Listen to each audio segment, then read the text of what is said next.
What's going on out there? Real Enigmas and Theories is back again with another live stream.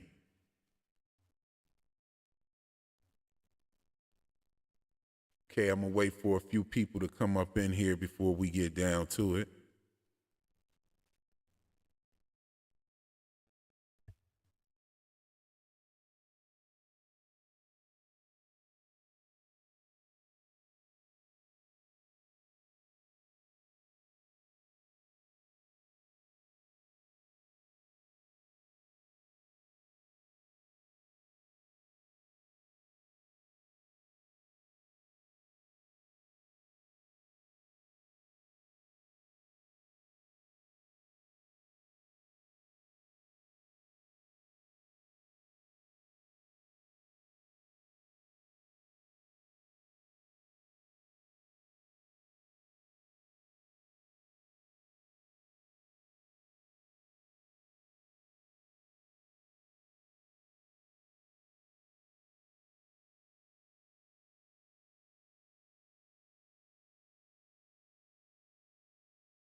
Yes, indeed. How's everybody doing out there?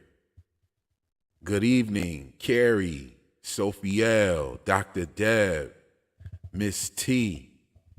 Yes, indeed. How's everybody doing out there? Yes, we about to get to it tonight, y'all. Good evening. Y'all see what we got up there on the screen? Sophie L, Dr. We got Ethan with the spider drawing, and we also have Boyd being corralled to the post. Get to it tonight, y'all. So we'll see what's going on. We're gonna talk about this tonight. It's not gonna be as long as it has before, like the live stream.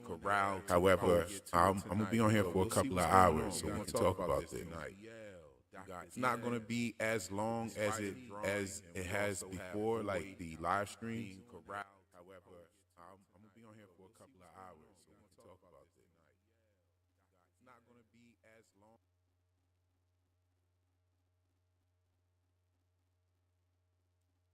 Okay, how do I sound out there, everybody? How's my sound? Thought I might have had a little echo there. Let me know what's going on. Hey, Beverly, how you doing out there? Yes, indeed. We got Dr. Deb in the house. We got Carrie in the house. Sophie L. Yes. Okay.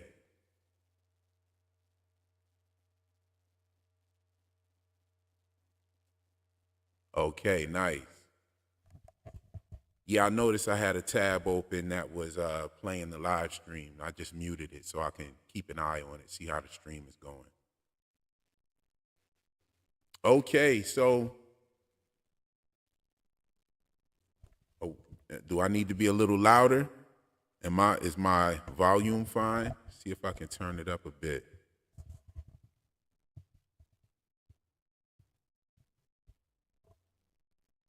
Let me know how that is. How's that, everyone?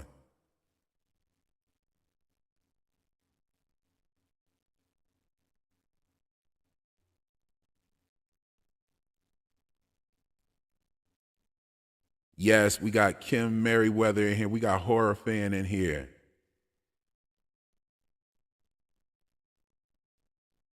Okay.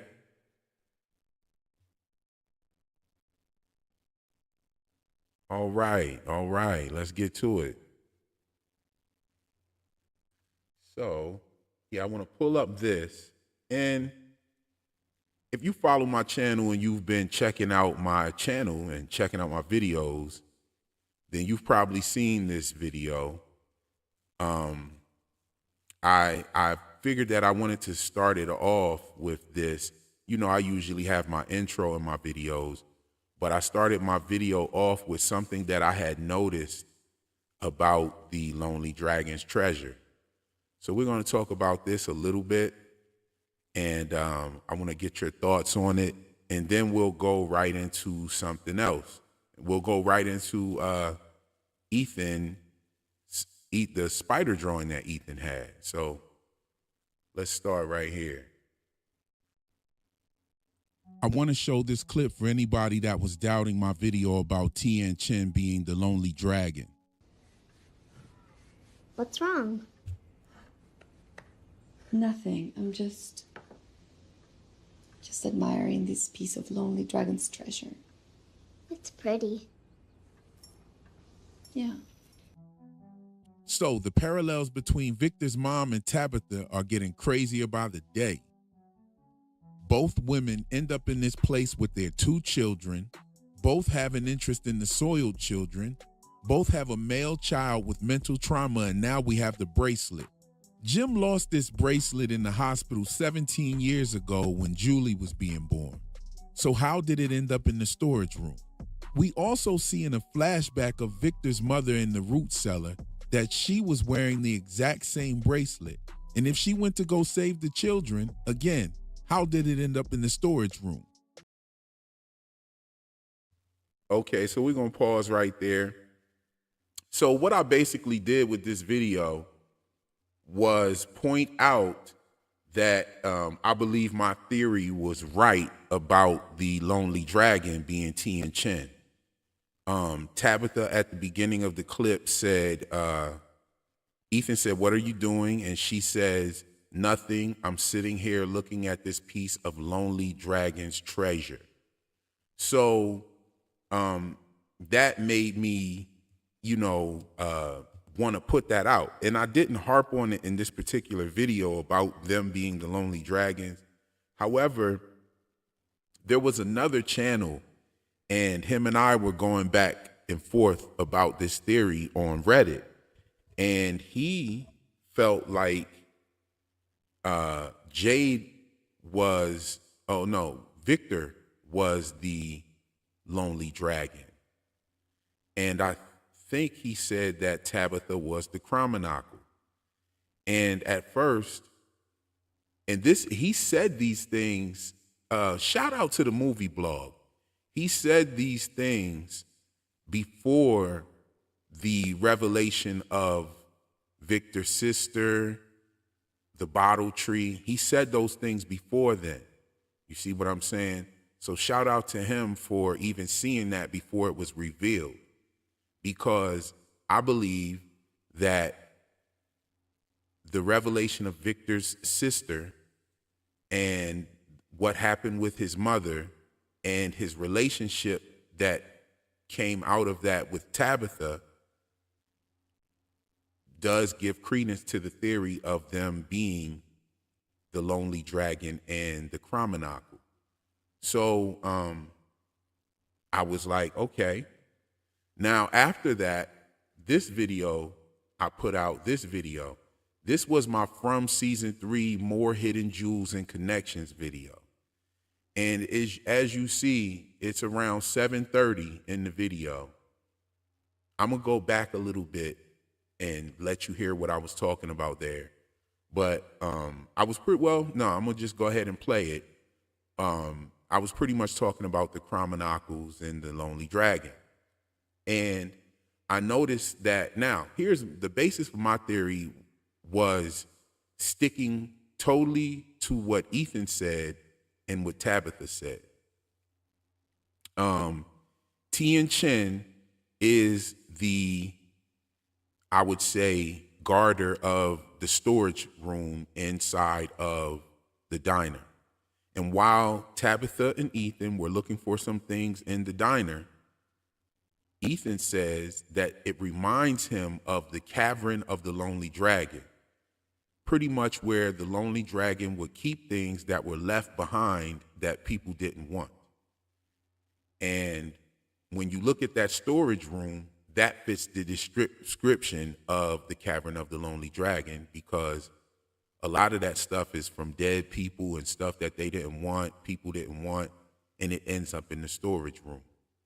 Now, I don't see Victor finding his mother's body and taking the bracelet off and giving it away to the storage. I don't see that, especially if he kept her violin. So I doubt that Victor is aware that Jim is wearing the bracelet. I doubt that. The bracelet wasn't really brought up after Tabitha gave it to Jim. It was no longer brought up again, and we just see Jim wearing it. I believe that's what protected him when he was under the house, not from getting hurt, but from getting pulled by one of the slow walkers. Now, Ethan is in there, and he says that this is the place, it reminds him of that place, the Lonely Dragon's Cavern. And he also says that the Lonely Dragon found a map of the rainbow sky in that cavern and gave it to the Chrominocle so that she could find her way home. Now, Ethan refers to the Chrominocle as a he, and he also refers to the Chrominocle as a she. So if Jade is the Chrominocle, then he's not a she. However, like I said, Ethan refers to this character as both genders. I'm going to catch up to the chat room when I'm done, right? But, okay, so like I said, the Chrominocle has been referred to as both male and female. And then on this video right here, I pointed out something that I found after the Lonely Dragon Victor and Chrominocle Tabitha was revealed. Now, this is what she said. She said that there will be 2 Chrominocles in the cave.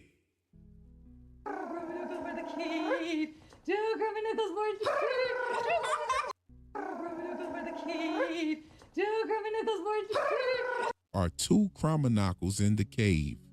She also says there are 2 Chrominocles for you.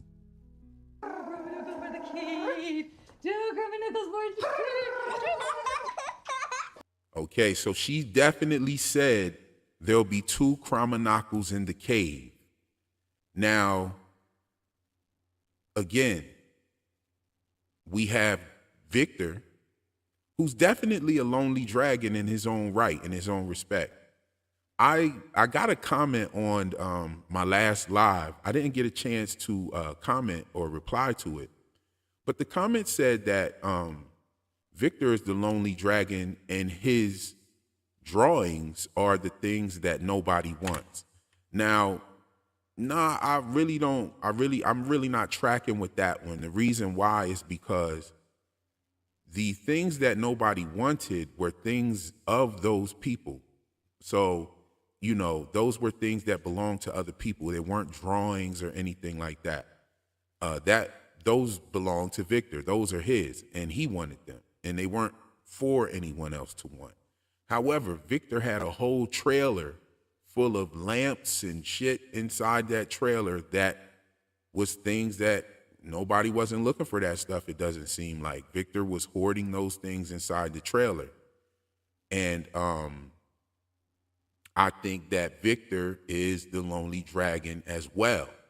So if there are 2 Chrominocles, there have to be 2 lonely dragons, right? Because if there are 2 Chrominocles in the cave and 2 Chrominocles for you, then that means that there has to be 2 Chrominocles. And being that Ethan has referred to the Chrominocle as both male and female, Jade and Tabitha do fit the bill along with Tien Chen and Victor. Now, Tien Chen technically is not lonely. However, her husband was killed, and we have seen her mourning her husband often in the show. We've seen it at least twice, 2 or 3 times. She's been mourning her husband. Also, she was trying to toss herself into her work the very day that his body was discovered. So, yeah, she kind of fits the bill as the lonely dragon. I think Kenny is trying to make his own way. I know before Mari appeared in the town that he was trying to make his own way with, Christy and explore something with her, possibly. And it seems like he definitely cares for her. You know, when you care for somebody, you kind of want the best for them, right? And so, you know, her being with her mate probably would be the best for her. You know, it wouldn't be cool to cause any friction, you know, in this place.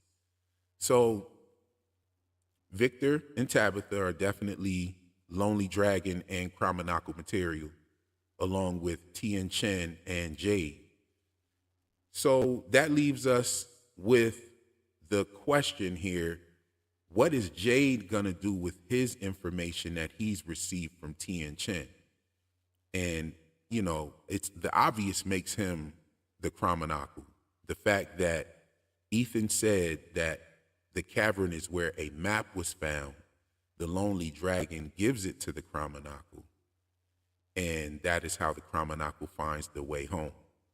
Now, I believe that Jade has found the way there. I think that Jade has found the way to Fromily, which is the roots in the trees. And like I said before, if you've been watching me and checking me out, I think that Jade is going to discover a way to either predict when someone will come or predict when the portal will open and bring someone. He'll be able to fish a little better for ideas and clues about this place. Let me look at some of these comments here. Give me a second.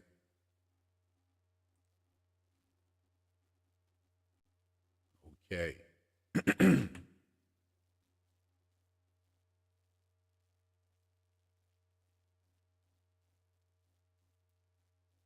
Yeah, so yeah, Carrie for sure. And yeah, the movie blog, he's great. He does his thing, you know what I'm saying?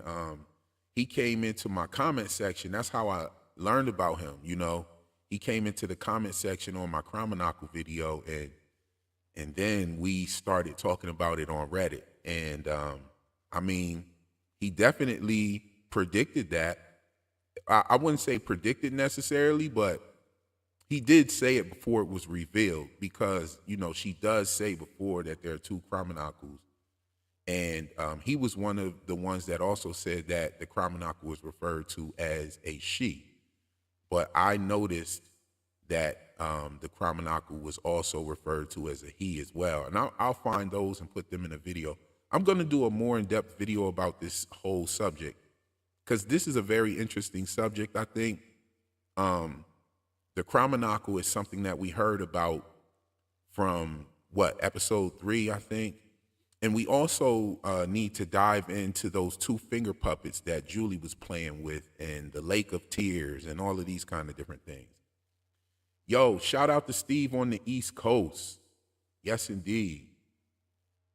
He's in the building. Who else we have in here? Mr. Bojangles, what's going on with you? Yes.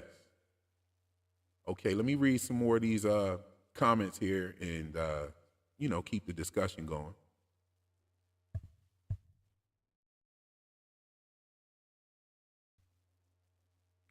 Okay.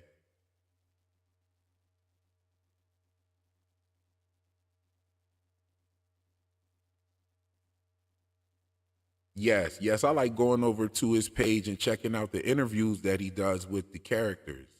I think that's pretty dope. I'm going to reach out to some of their agents and start doing some of that as well.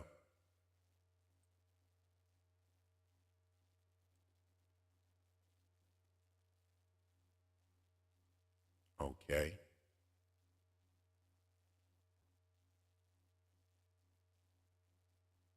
Okay. Okay, Mr. Bojangles. So you saw Jim in another program? Yeah, Jim's dope. I saw him in something else too. I can't remember. It escapes my mind right now. But he didn't have like a major role, but he had some speaking in there.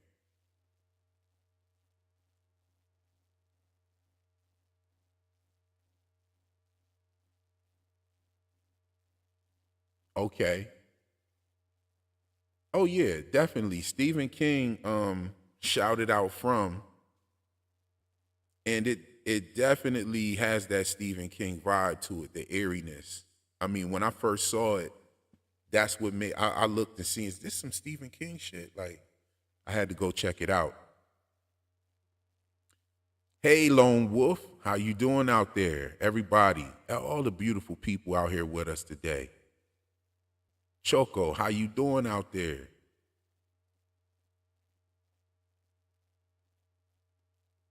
Yes, it was Jim. He was Pinocchio in Once Upon a Time. That's who he was. He was Pinocchio on Once Upon a Time. Once Upon a Time was good. You know what Once Upon a Time was like for me? It was like Super Y for adults.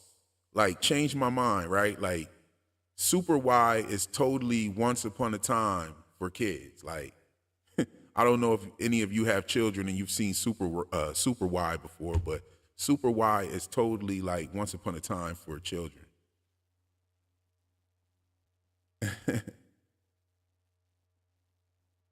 Hey, Kaylee, how you doing? Yes.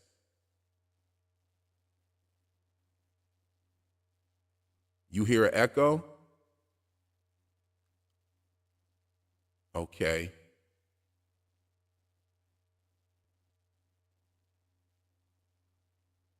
Yeah, I like Once Upon a Time as well. I didn't finish it. It just started. I don't know. It just they were just reaching too much. The Rumpelstiltskin character was my favorite character. He was dope. I don't know. Some of it it was just like a little. They were doing a little too much.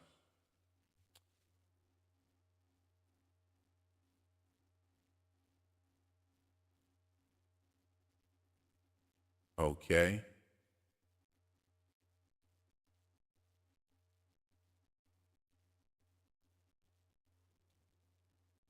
Yes. Okay. So getting right back to business. Now this brings me to what I wanted to talk about today about what you see in this thumbnail here. So what we see in this thumbnail and why I was even talking about the chromonocle and everything is because what I find interesting about the chromonocle story is that it's how it's starting to mirror some of the characters. Like even in the beginning of the chromonocle story, it starts off with a cat in the meadow, and it talks about the cat in the meadow and everything.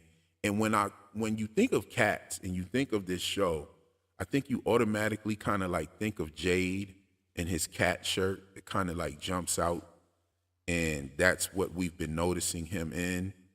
I think the shirts and the clothing definitely has a symbology of it. It doesn't have like the type of symbology that it symbolizes something, but it kind of points to something, or it kind of tells you to watch this character, or it kind of insinuates some sort of attribution to this character. I'll tell you another one is like Elgin's shirt. Elgin has the crow on his shirt. You see what I'm saying? And there's got to be something about the crows here. We haven't really seen much from the crows other than the crows meeting them at the tree. But then we saw a crow that was being eaten by where the monsters are. So, I somebody said something about the Falcor meme. Oh yes, most definitely. This is like straight up never ending story shit right here. Like, so, I think that these things have certain levels of meaning. The crows were eaten by the rats in the tunnel up under the town. I think that was very interesting. I think they were trying to tell us something there, that not all of these entities are necessarily bad or good, actually. I think some things were brought here because to fight some of these evils, and these things just are harmful in nature. You know what I'm saying? I think that some of these people have been casting spells and they have caused something to happen. Yeah, so now the reason why it connects to them corralling Boyd up to that post is because they have a problem getting Boyd to that post. They get him there. I mean, it's 3 against 1, right? They get him there, but they definitely had a problem getting him there. My thing is, why don't they just kill him, right? Other than plot armor, I mean, they have never attacked him. Before he got bit by the spiders, they never attacked him. So there's definitely something with the spiders, I believe, that has made Boyd some sort of kin to these slow walkers. And as I said in one of my videos, I think that one of them is going to just flat out tell Boyd that, hey, you're one of us.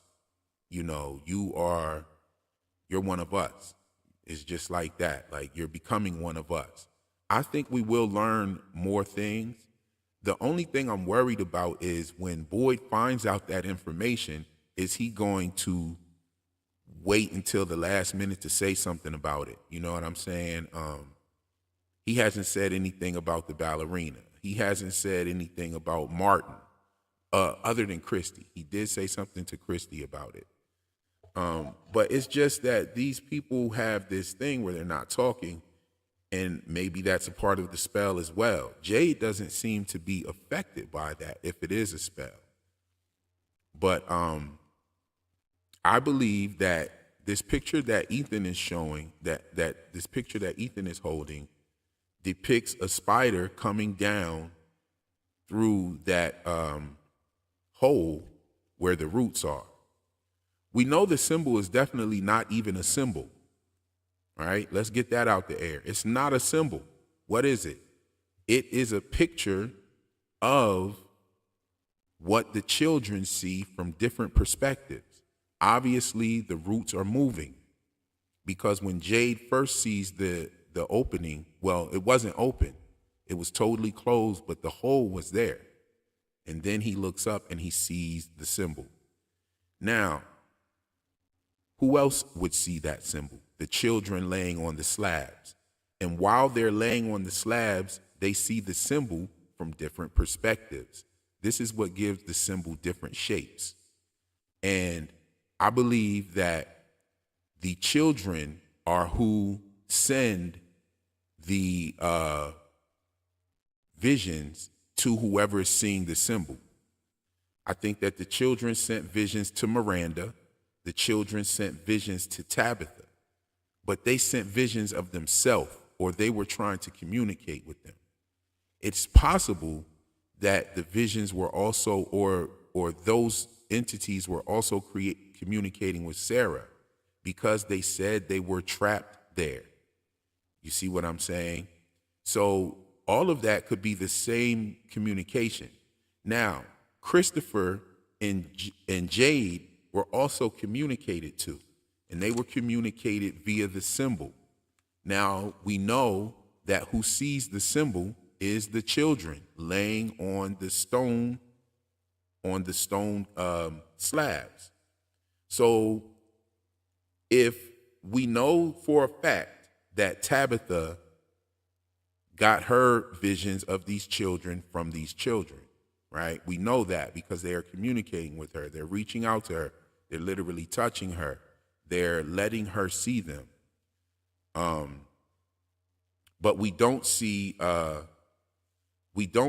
children when it came to Jade and Christopher. I think the children were just showing them what they saw, which is those roots. So we know that that's what the so-called symbol is, the roots. Who saw the roots? The children saw the roots. I think they sent their visions to Jade and Christopher. I think that they sent their visions to Miranda and Tabitha.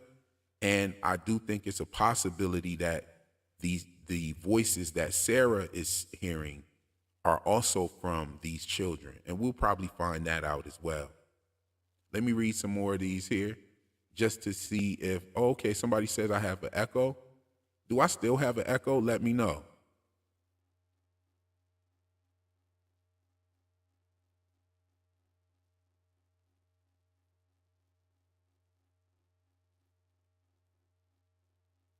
Okay, yes, please hit the like button. Please hit the like button. Show us some love. Let's get us some followers up in here. If you would like to make a donation to the channel, hit me on Cash App. YouTube is greedy. They take like 60% of that. Yes, those donations definitely help the channel. They help, just make it easier to create content. Like it feels like you're doing this for, a purpose here. Feels like people are, loving on you a little bit, and it just encourages you to do better and do more. I'm working on a new video. This video is going to be pretty long. Once I get my channel more consistent, I definitely need to stay up on the consistency with my videos.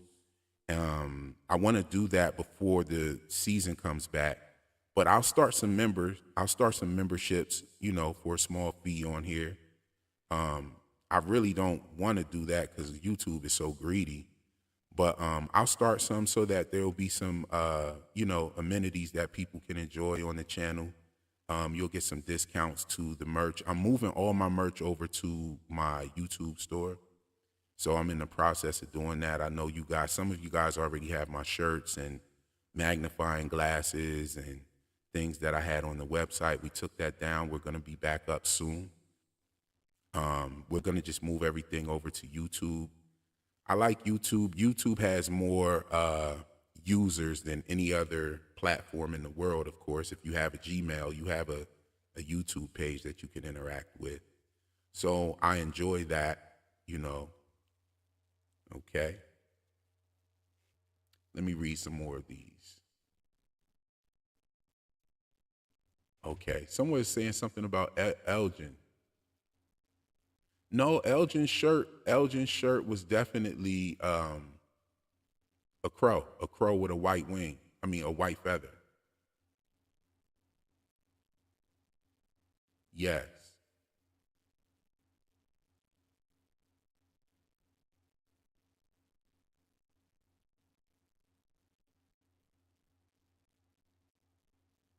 Okay, so Sophiel asked, do you think that Boyd in the barn with the monsters is a dream sequence?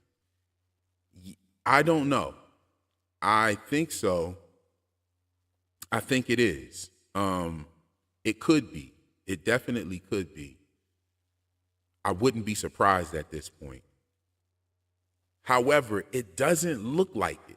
It doesn't necessarily look like it. Like, totally speculation, at this point.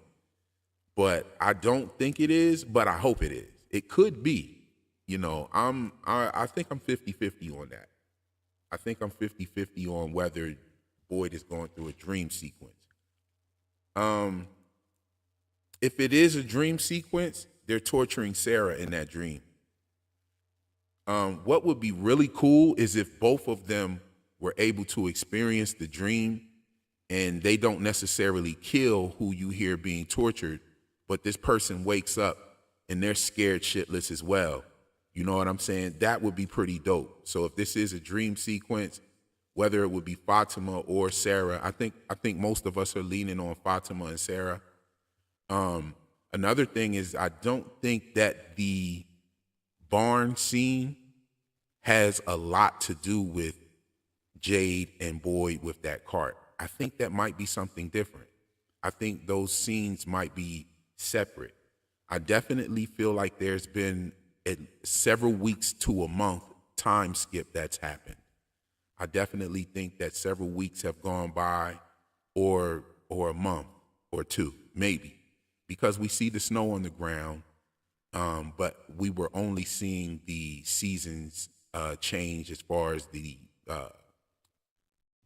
leaves on the trees, the color of the leaves, or autumn, right? So I don't know if like winter just came that fast. If it did, that's crazy as hell, and yeah, they're getting right to it. But this season, I do have to say about season 3, we really didn't get any major deaths in season 2. You can call Tom a major death, but no, we didn't really get any major deaths in season 2. If you guys watch House of the Dragon got right to the bullshit real early first episode in the second season, you have a child being beheaded in the first episode. Like, yeah, we're getting right to the bullshit.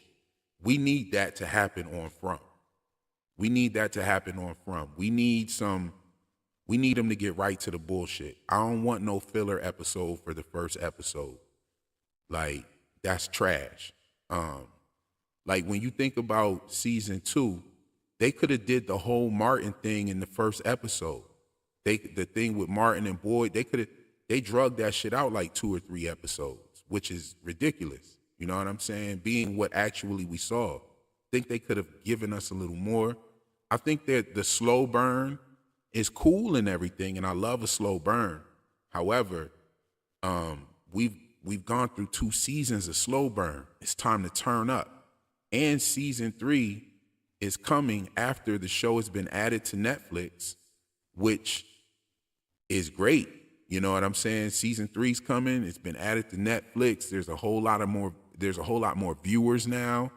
I noticed back in January, the views on my channel just started going up out of nowhere. And that, I suspect, it was from people watching From on Netflix and then looking on YouTube for content, because my videos just started going crazy in January, which they had took like a down in view, that, you know, they took a down spiral in views after the season was over. You see what I'm saying? Then I moved on to the Changeling. But yeah, season 3, they need to turn up. They've got to turn up. I mean, you giving us teasers with people being tortured and bodies in the cart. You know, I think that since there's 2 feet hanging out that cart, I think there's 2 people in there. That's what I think. I think there's multiple people. I don't think that's the same person. And I don't think those people are somebody that we even care about. I think that Jade is just helping Boyd, because just like he was eager to connect with Victor and ask Victor about the picture and the book and the symbols, I think that he'll be eager to connect with Boyd and share what he saw, share some of these visions that he's seeing. Hopefully that's what they were trying to convey to us with the teaser, that Jade is about to start, you know, getting down with Boyd and, you know, being like maybe a second deputy even. That would be really dope. Okay, let me read some more of these. Okay.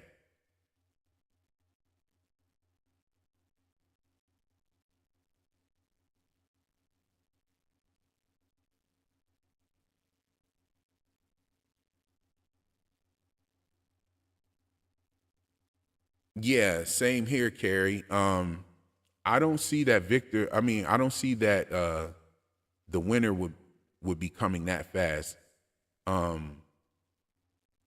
Right, Victor did give Ethan the coat at the last season, so it was probably foreshadowing that winner was right around the corner.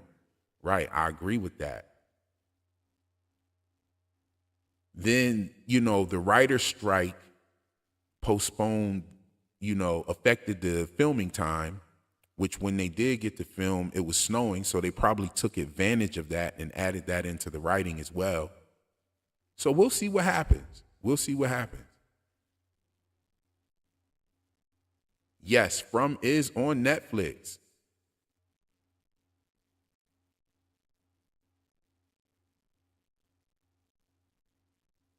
Yes, From is on Netflix.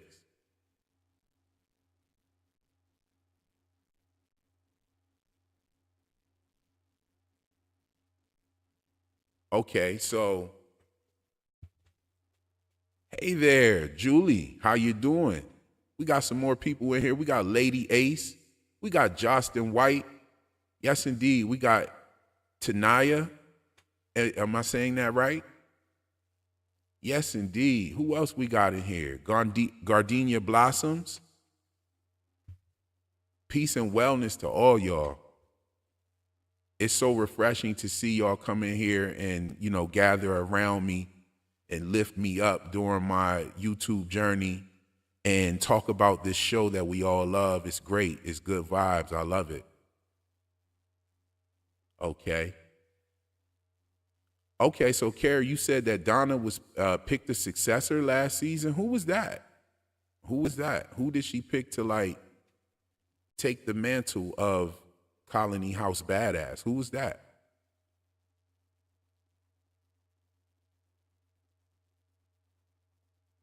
Okay, somebody said that we might care about who is actually in that cart. I don't know. Oh, and then okay, we probably don't care about that. Yeah. Okay, Jocelyn says that Jack Bender said that season 3 is going to be the worst season for so far for the characters. And Boyd said they are getting their ass kicked out here.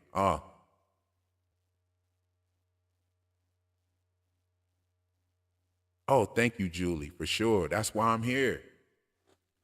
Okay, so if that's what Jack Bender is saying, hold up, y'all. Fatima's gas pack break real quick.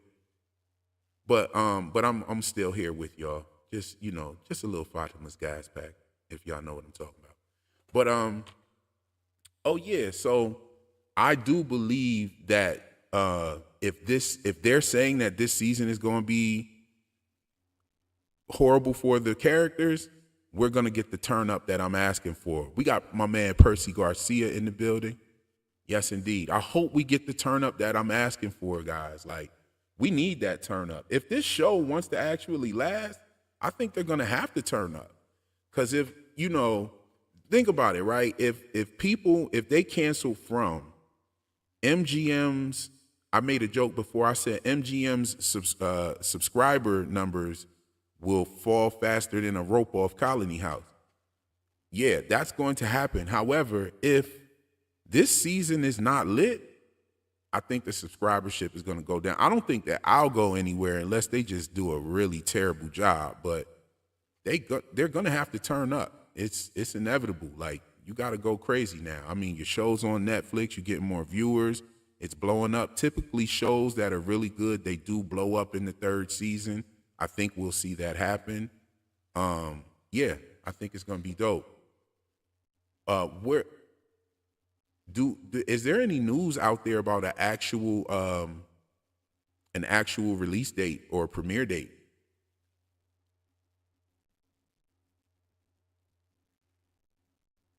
Okay.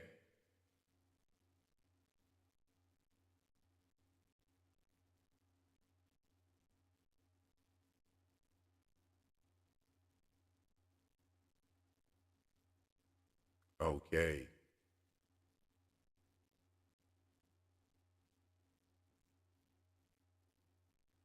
Okay, so she picked Fatima. Okay, yeah, that makes sense. How did she pick her? Like, what did she say? Like, refresh my memory on that, because that might be a scene that I want to go back and watch and listen to.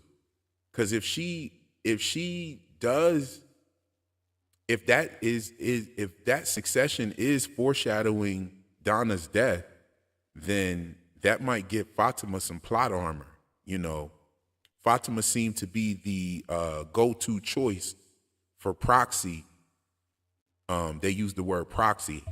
That means something, I think, as well. But she was like the go-to proxy for people that came in. I mean, she was Julie's proxy, and she was also Elgin's proxy. And I think that on the tapestry above Julie's bed, where when she was staying at Colony House, I think that is Elgin and Julie. Julie was there holding Elgin's head when he was having a seizure. She was there to help him out.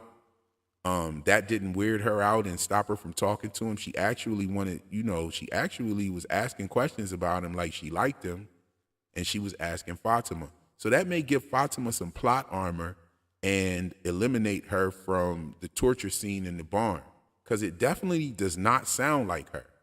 I mean, her screaming in season 2 at the cowboy slow walker doesn't sound anything like what we heard in the barn. However, Sarah's screaming definitely does sound like it, so I think that's her there. Let's see what else. Okay.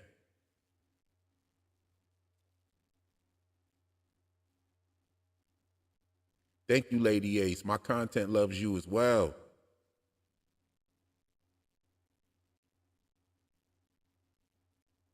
Yeah, Bacta would be a great role to take over Donna's place at Colony House. However, she doesn't know as much as Fatima does. She doesn't know how the place is run, I would think, as good as Fatima.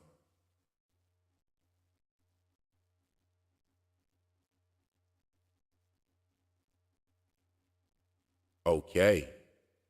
Yes, indeed, Justin. I talked about the shaman theory and Ether picking Victor picking a successor as well in Ethan. He gave him the staff. Now he gave him the jacket. He gave him the information. They both have the mental trauma. They both, if they were Native American, they would both be shamans in their village, I'm sure.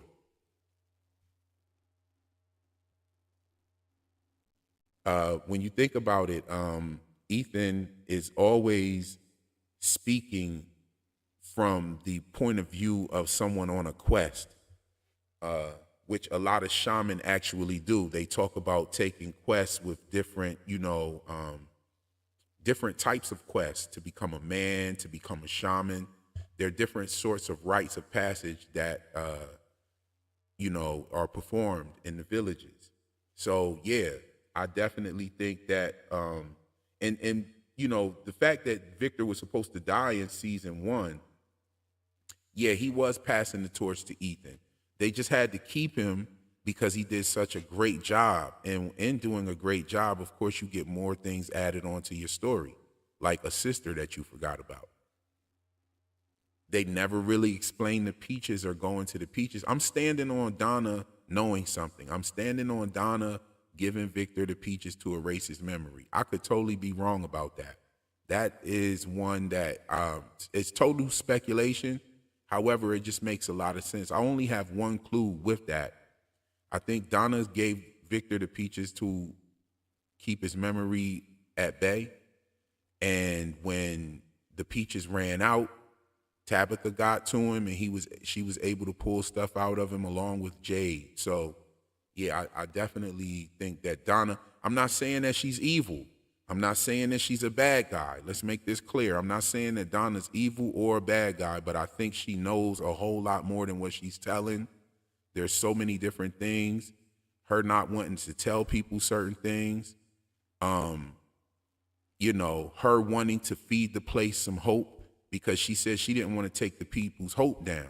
So it's almost like she wanted to feed the place a little bit of hope, right?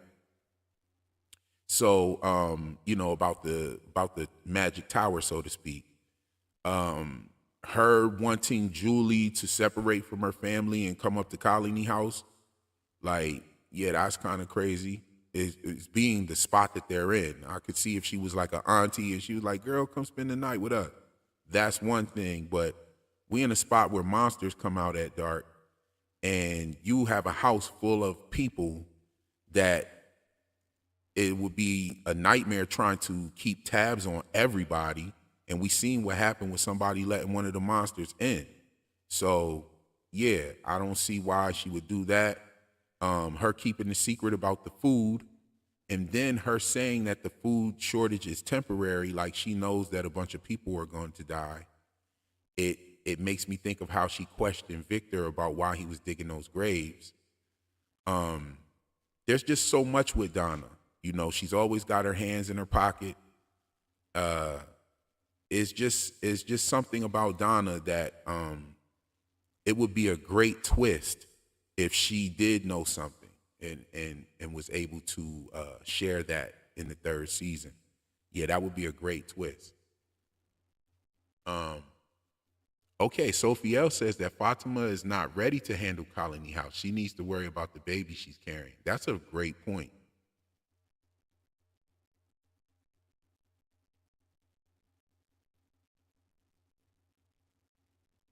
So Percy Garcia says that he thinks it's Tom that's in the cart. I don't think so at all. Tom was already buried, I believe. Tom was already ripped apart, taken out of the house that he was stuck under, ripped apart. They've been buried, dude. I think he's been buried and they've been done with him. And he's now showing up in Jade's visions now, or dreams, or fever dreams, or whatever they're called. We're going to talk about the dreams as well in a minute. Lone Wolf says, all I know is that I will miss anybody who dies from here on. They are all amazing characters and they all play important role. Yes, they're all amazing characters. I think they've been knocking it out as far as the acting is concerned. I don't think they all play an important role. However, they do. If we know their names and kind of know a little bit about them, it will be interesting to see some of those characters die. Yes, indeed. Percy Garcia is in the house with us tonight, y'all. Okay. Oh, okay. So he says that Tom in the cart, his feet could be a sign, his fat feet could be a sign of gout, which is a side effect of being an alcoholic. Yeah, but I think dude is gone, bro. I think they've been got him off and out of the way.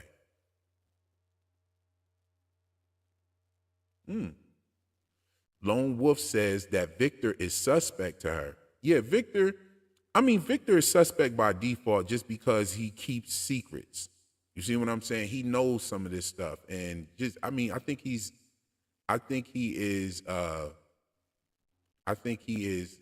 he's definitely suspect, but I don't think that it's out of malice. I think it's out of trauma. I think it's out of lack of memory. And I think he's getting his memories back. And I think he's going to be more, if he's not scared or shaken up by Jim, I think Jim is going to be pissed off when Victor comes back without Tabitha. I think something's going to jump off because of that. I think there will be a serious rift in the show, along with all the characters going through whatever they're going to go through. Okay, Julie says, after talking to you on the phone and watching your videos, the grandmother spider deity makes so much sense. I agree that there's a battle between good and evil. Okay, we got a call coming from 717 number here. Give me a minute here. Let me answer this call, see who we have. Call from Percy Garcia. What's going on, to Percy? accept, press 1. To send a voicemail, press 2.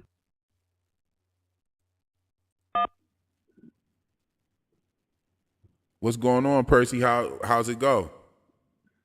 Mr. Sequence, how's it going, brother? All is well. All is well. Yes, indeed. So you called in, first caller of the night. I'm gonna get back to some of these comments. Y'all bear with me. Y'all know I'm new to this. I'm catching on. I feel like I'm getting better. I feel more and more at home. We're gonna be on for maybe another hour. So if you want to get your call-ins, call in, be the next caller, and we can discuss this. We're gonna rock out for another hour. I'm gonna talk about those dreams as well. I think I brushed up on it a little bit, but yeah, Percy, what's going on, my man? What's going on, brother? How's it going? All is well, brother. Hey, man, I just want to call in and I just want to offer a different perspective of what I see on screen. And it's funny that you brought up Victor because this is kind of part of the show that bothered me when I found out who Victor and what Victor is. So there's a pattern on the show. And the pattern is just like what you see in the mirror. You know how what's left is right, and then when you flip it in the mirror, what's right is it's the opposite. Right. Okay. So once you recognize this pattern, a lot of things on the show are going to be revealed. And the books that Ethan brought up are part of the clue. So the Flight of the Chromino is based off of Flight of the Conchord. Are you aware of that book? Yes, I am, but I'm not going to cut your wisdom. Go ahead and cook, my brother. So you know, so what I mean by that, so Flight of the Conchord is about a stork. It's a bird of life, right? And the book also teaches kids how to understand sex and stuff like that. The counter to that book and the fairy tale that we're seeing on screen is Flight of the Chromino. Crow is a bird of death. So you have a book about a bird of death and then in the real world, you have the Flight of the Concord, which is about a bird of life. So that right Okay, there, I'm tracking with you. I'm tracking with you. I'm vibing. This is starting off pretty well. I'm hearing you. okay, this is going to shock a lot of people, and you're from the streets, so you understand body language too on screen. So after they do you remember the scene where Tabby has her vision? Yes, yes. The vision in the lighthouse. Did you ever question where Ethan was? Yes, He's not on. yes. That Where whole what? vision was real dope. If y'all remember, the vision started off with Tabitha in the No. basement digging, and then Yeah. and Jim calls her upstairs to get something to eat. He says he cooked something to eat, and she starts walking upstairs, and the stairs turn into the stairs from the tower. And of course, she gets up to the tower, and we see visions that are where we see a separate vision. There are two separate visions in that vision because she's wearing different set of clothes, and she's outside in some of the vision. But when the vision's over, she wakes up. So she was literally dreaming about being downstairs. Or what could have happened is she was downstairs, she went upstairs and started having some sort of fever dream, didn't remember eating whatever Jim cooked, didn't remember the rest of the night, and just went to sleep, and then bam, woke up and outside of that vision that she had. So yeah, so we know that. So yeah, not to cut your wisdom, but go ahead. What I'm saying is, when they showed Jim and Tabitha in bed sleeping, Ethan was supposed to be there. You didn't catch that, did you? I sure didn't. Who is everybody agrees that the boy in white is Victor, right? No, I don't agree about that. I know that Tony is the one who brought that theory to the table. I made And a he's meme right. Yeah. about it that I think is kind of funny. But I'm explaining it to you. okay, go I'm ahead. explaining it to you. So the boy in white, there's three versions of every main character. You have the human, and then you have an influence from above, and then you have an influence from below. As above, so below. I'm gonna break that down to you. Victor is a very bad guy. This is why they feed him the fae fruit so he can forget shit. So once again, back to that book. That after that night,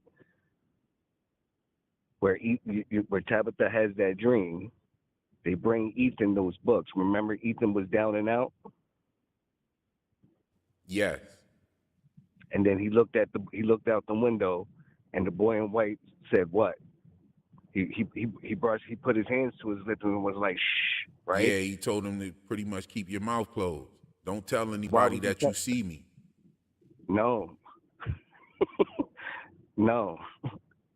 He was upstairs with Victor when Tabitha and Jim was knocked out. Do you Okay. catch me? Okay. No. So when he looked out the window, this was at Colony House. Right. Right. So that wasn't after the dream that Tabitha had. Yes, it was. No, it wasn't.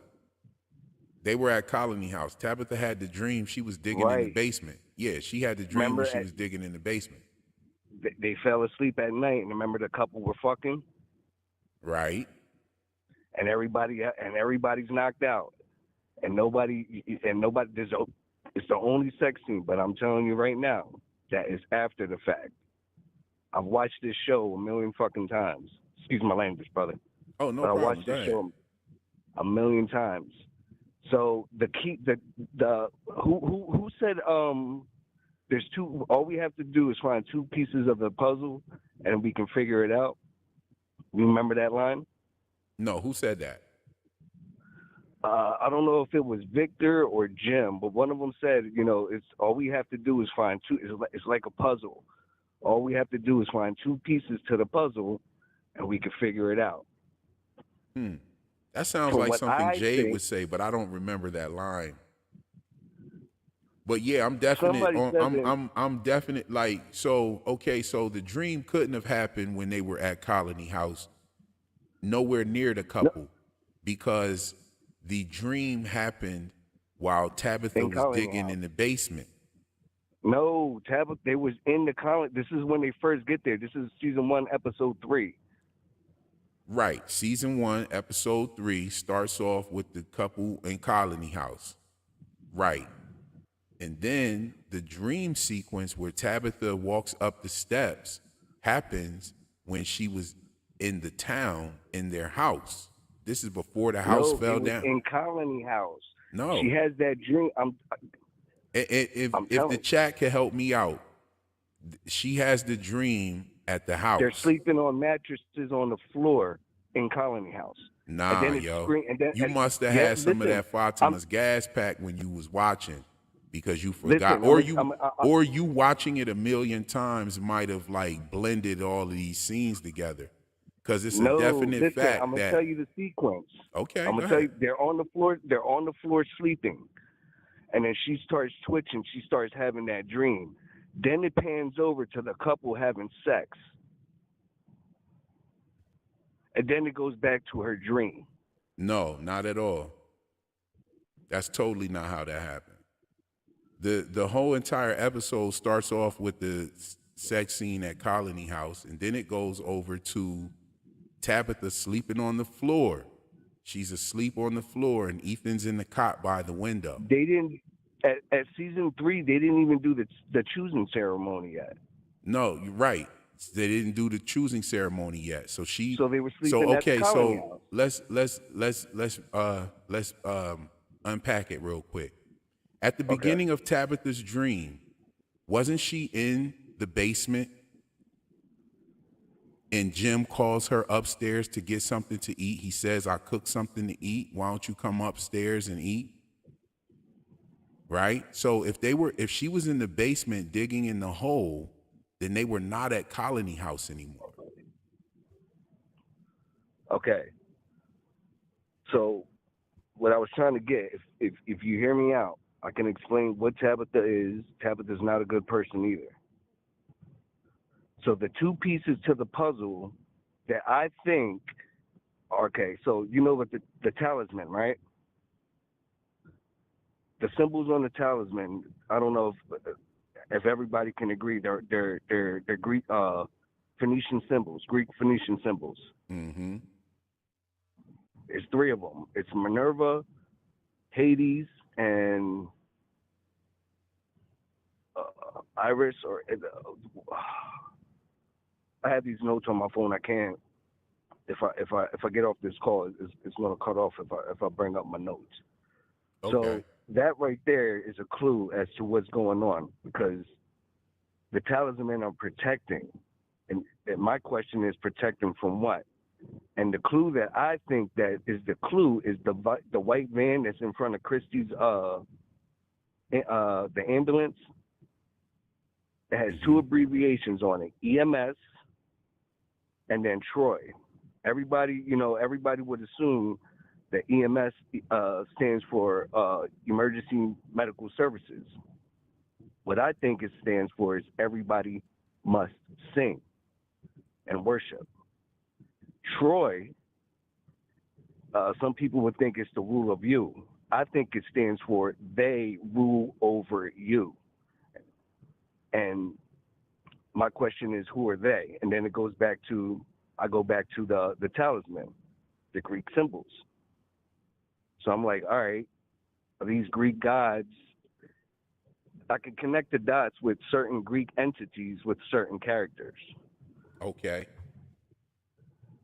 And that is the influence above, and then the influence below, are the trolls, like Boyd.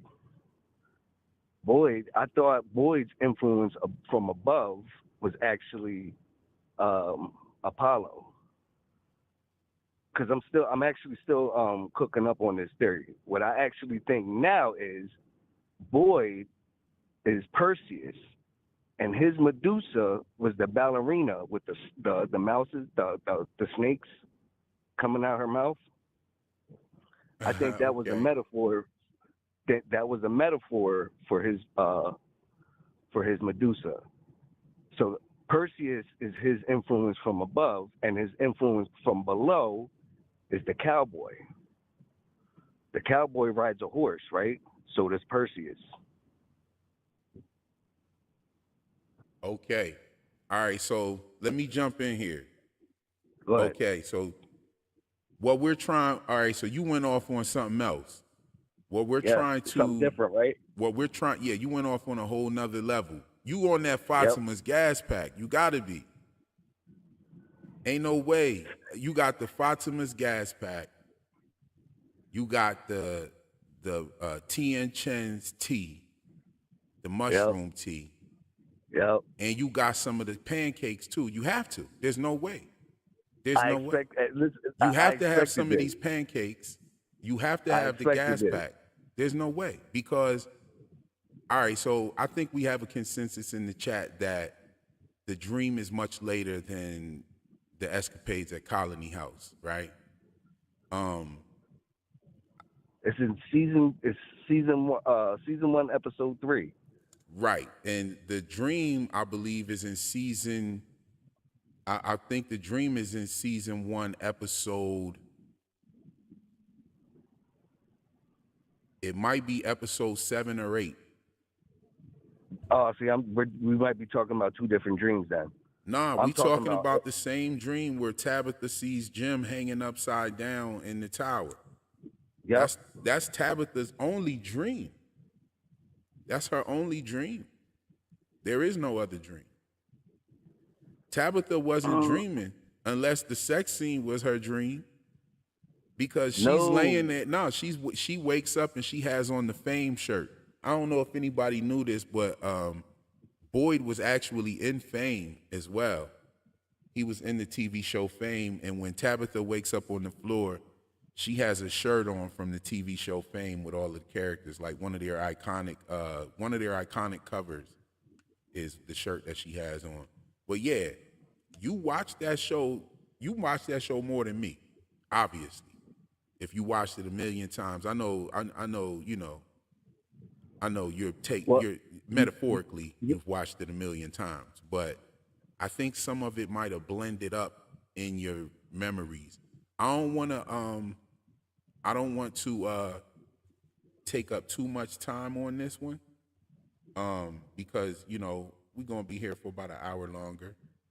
I know some people want me to stay a little bit longer. We may, I don't know. We'll see. I do have some things I got to go run and do. Finish a couple of edits up. I'm working on some writing. When I start dropping again, y'all, I mean, the consistency is definitely going to be there, because what I'm doing is I'm stockpiling videos. I'm stockpiling voiceovers. I'm stockpiling edits. And I'm going to start a posting schedule and release them. I'm going to keep us full of really dope from content, some things that I don't hear anybody talking about, some things that I've noticed, and some new revelations. Hopefully we get another trailer soon. Like, I would love to see a trailer within the next week. That would be fire, right? So, yeah, but so I want to run through a couple of these. You can rock with me here for a minute, Percy. Okay. Oh, thank you, Julie. Thank you, Julie, for the encouragement. She says I'm doing an awesome job. I'm gonna jump back to a comment that was probably about 15 minutes ago from Justin. Justin says, "Who do you think will die this season?"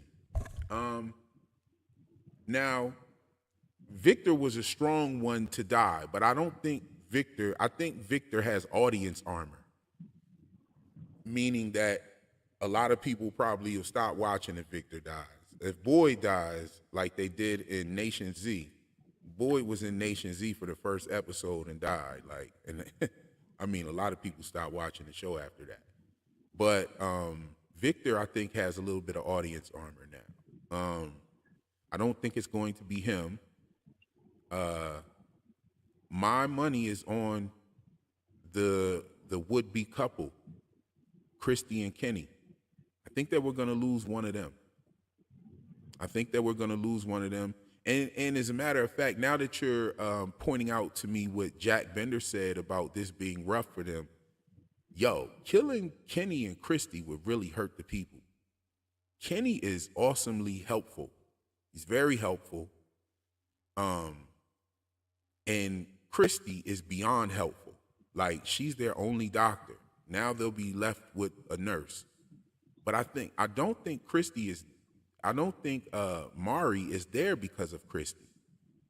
So her significance to the actual story isn't as important. I think Mari is actually more important than Christy is, and I think that she's the catalyst for why Christy's there.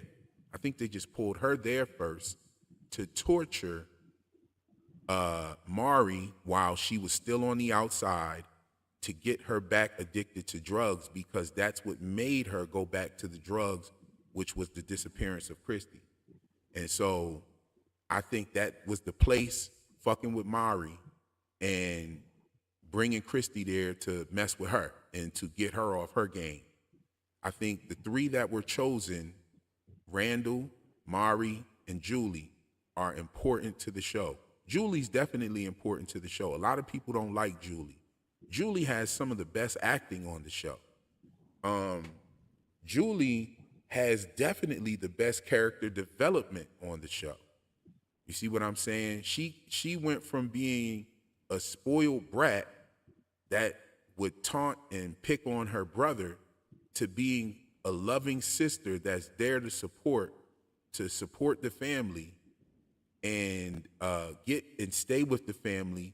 The way she was worried about her dad stuck under the house, she was willing to go out in the night and see about, I thought she would have probably fought one of them things, if it would have had a hold of Jim or something like that. Like, I could see that in Julie. And then to round it off, the screaming and shit that she did at the end in the season finale. I mean, yo, give her flowers, because she definitely, I don't think we'll lose her. She's important.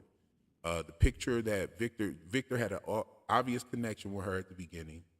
The picture of her that Victor drew is in the lunchbox.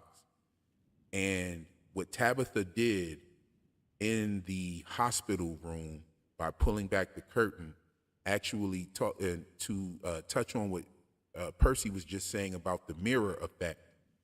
What she did in that hospital bedroom totally mirrors what Julie did when she went upstairs with Fatima in Colony House. She went upstairs, she pulled the curtains to the right to look at to look at the moon, and Tabitha pulls the curtains to the left to see the sun outside. So I think that was a mirror. I think she's important. So just to answer the question, I've already answered it, but I think it's going to be Christy or Kenny. We're going to lose Christy or Kenny. And I really think it's going to be Kenny. Because that will truly solidify Tien Chen as the Lonely Dragon. And I think it'll piss her off and bring her out of her bag. It'll bring her out of her mommy bag. And she's gonna be all about fighting this place and helping these people destroy the place. Let's not forget, Tien Chen is the reason why they figured out how to get the electricity for the tower. That was totally her idea. She said, "You need electricity?"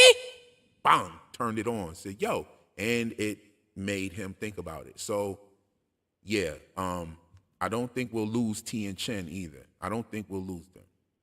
Let me look at some more of these. And Percy, I'm gonna go ahead and hang up with you so I can get some other callers that may want to call in. And okay. But yo, I appreciate you, man. The thought-provoking theory there that you have. This definitely is not going to be my last live. Of course, I might go live later on in the week so that we can talk about this a little bit more. And I might give you a preview of my next video. We'll see what happens. So, but yes, brother, thank you for calling, man. And I'll see you next time. And if anybody else wants to call in while we're here and I'm going off on one real quick, go ahead and call. We'll take that call.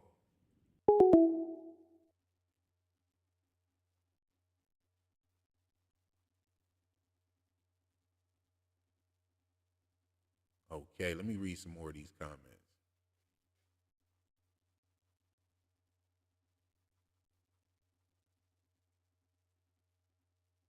Okay, yeah. The tea and pancakes. Bro had the tea and pancakes. That's my bro though. Percy Garcia. I remember I put out the one video and I was talking about the chromino and Jim and everything and Jim Crow and all of that. And the Crow Men and all of that. And Percy is the one who pointed out the Jim Crow. And I was literally writing the video. I was writing my script for the video when when I read his comment on that, and I was like, wow, bro is in tune with the page for sure. Here's another caller coming in from a 202 area code. Call from Noel Cox. Yes, indeed, you tune into Real Enigmas and Theories live stream. What's going on? Hi, how are you? All is well. All is well. Yes, I yes. So what's your never thoughts? catch these. Well, just a quick thought. I love what you're doing. I'm all caught up on the second season now. And my one question is the tree that falls in front of the cars that blocks the way. Mm-hmm. I've only seen one person approach the tree, which was Ethan, and he actually stepped on the tree as if he was going to walk across the tree when the crows came out.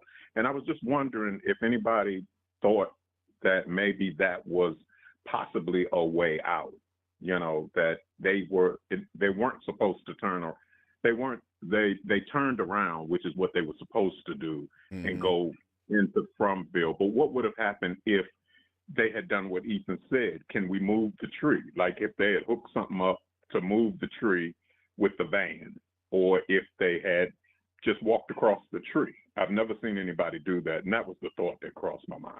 Thank you for listening to me. Oh, that's a great question. And you know, that was one of my favorite parts actually. He's like, "Dad, get me up." It reminded me of like how my sons asked me to like pick them up and put them on stuff so that they can inspect and look. And it was just that inquisitive child vibe that they brought to the show like right then. And then they just brought in the creepy crows. The crows were real creepy. I did a little research on the crows and what their sound. They were doing a warning call, and I think it's interesting because crows actually hold funerals for their dead ones. Like when a crow dies, the other crows come around and they have a funeral for it. Pretty much, they all stand around and they honor that crow. And I think it's very interesting that after the crows showed up, the family gets back into the van, and of course they end back up in the town, and they pull right up on a funeral. So I thought that was very interesting. As far as the question about what would happen after you would cross that threshold of where the tree is at, I think you're gonna die. I think it's something out there past that tree that's gonna like straight up kill you right off the rip. You will not even get to see Fromily. That's what I think will happen if you pass the tree, if you go past the tree. That's what I think will happen. The reason why I think that is because I think that the crows are warning you and telling you to go back. And they're telling you to go back, and they're warning you of passing and crossing that tree. Okay. I think that once you saw the tree, you're already there. I think you come into this place. The tree is like a talisman. Right. The tree is like, yo, the tree is falling because of these roots have been moved and turned. And that's what makes the tree fall, which has opened up the portal to this place. And there is something past that tree. I don't think it's good for you. And the crows come and they warn you about that. But right before Ethan approaches the tree, Jim approached the tree. The first thing he did was go and he looked at the roots of the tree. That's the first thing that happened. He went and he looked at the roots of the tree.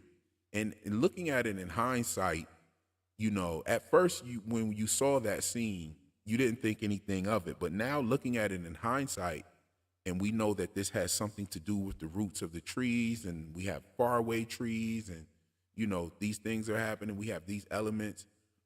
I think that Jim looking at the roots of the tree, there was probably something there. I'm wondering if it was a hole in the ground. Even Tabitha states, like, yeah, if that's a storm knocked that tree down, that's a pretty selective storm. Like, that tree looked pretty healthy to me, right? So another thing is, my last thing that I'll say about the tree is, I think that everybody gets a different tree. I've said this in one of my videos about a year ago. And I think that everybody gets a different tree. I mean, you see a different tree when the Matthews pull up to the tree, and there's a totally different tree in the road when you see the Stevens pull up to the tree with Boyd and his family. Two total different trees. And the crows come. I think they warn you. I would love to see an episode where somebody just happens to have a chainsaw in their vehicle. They get stuck there and they cut the tree and roll a piece out of the way so that they can drive the car through. And I would love to see that. I think we should see that. I think that would be a dope little something that we could see. It would be dope if they went and got somebody like really famous to do it, and then they get killed right away. This person never makes it to Fromland or whatever. But it would be dope to have like a real like famous cameo in From. I don't think it's in their budget, but yeah, that would be kind of fire. You know what I'm saying? But yeah, I think they get different trees, and I think that if they go beyond the tree, I think something will happen to them, and thus the crows are warning them. So yeah, that's to answer your question. I thank you for that. Okay, no problem. Thank you. All right. We're going to see if someone else wants to call in. Peace. Thanks for calling in, my man. Like, that was a real good question. Like, especially the fact that the brother expressed that he just finished watching both 2 episodes. So he seems kind of like new to the show. And like, that's a question that we all have about the tree. Like, it's crazy because we only get to see that twice, but it's just the mystery behind it is just so strange. We hear that Donna says that everyone sees the tree. We see Bhakta ask Donna, how did she know about the tree? And Donna says, everybody sees the tree. Just go look on Donna's face when she says everybody sees the tree. It looks like she made a face like somebody farted, yo. Like, it's the funniest thing. Percy said, yeah, you know about body language. You from the streets, you know about body language. I'm going to tell you this. I saw some street body language when Father Khatri, when Nathan went to go tell Father Khatri about Sarah, and he grabbed Father Khatri by the arm. Father Khatri turned around and looked at his arm and was like, yo, the fuck you doing grabbing my arm? Then he looked at Nathan and his face right there.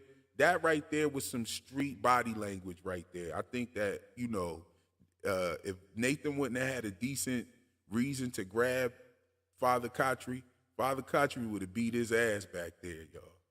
But yeah, let me read some more of these comments real quick.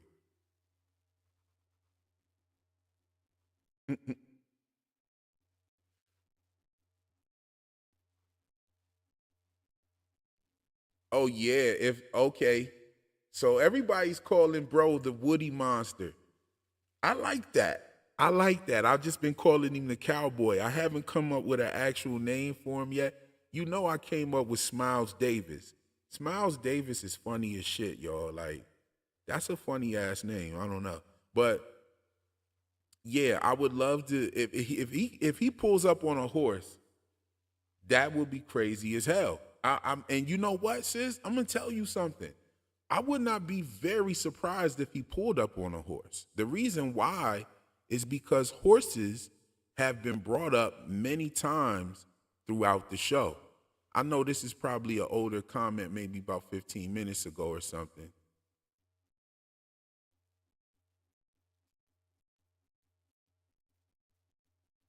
Okay, Justin said he posted it to me.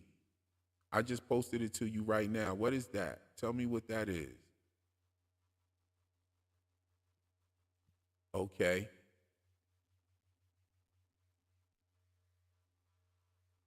Oh yeah, like yo, let me say this. Percy, yo, you should start a YouTube page because your theories is actually dope. You know what I'm saying? I'm not here to shit on anybody's theories.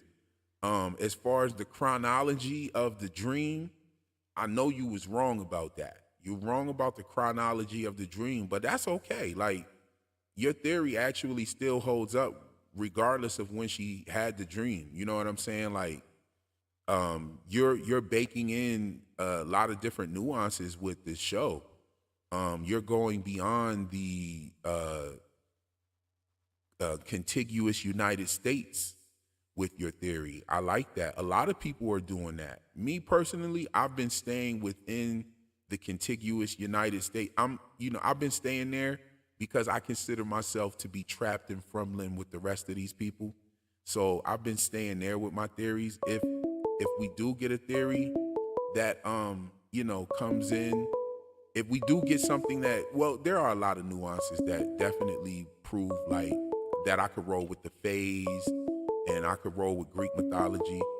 Is that I think that's Percy calling back. Let's see what Percy wants to say real quick. He wants to respond. Call from Percy Garcia. Okay, Percy, what's going on? Listen, I mean, no disrespect, but I go to season 1, episode 3. The opening scene is what I'm talking about. I just went back and checked. I went back and double checked.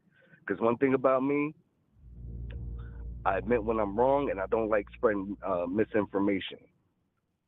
So I had to come back. I had to go when I hung up. I went and checked. Is Daddy coming home? Just to double check to make sure that I'm right. And what I am talking about is season 1, episode 3, the opening scene. That's the dream I'm talking about. That's the whole interaction with Ethan and all that I'm talking about. Okay. I'm about to look at it right now. I'm gonna pull it up. Let me get this. Let me get a scene ready. Let me get a scene ready. I'm gonna pull this up. We gonna talk about this. Yep. Because I'm telling you, the dream is much later. All right, I'm telling you, season 1, episode 3, opening scene. I just went back and checked. I wouldn't have called and I wouldn't have harassed. Oh, no doubt, no doubt. We rocking. That's all. I'm gonna pull up a scene. I'm creating a scene right now. I'm creating a scene right now.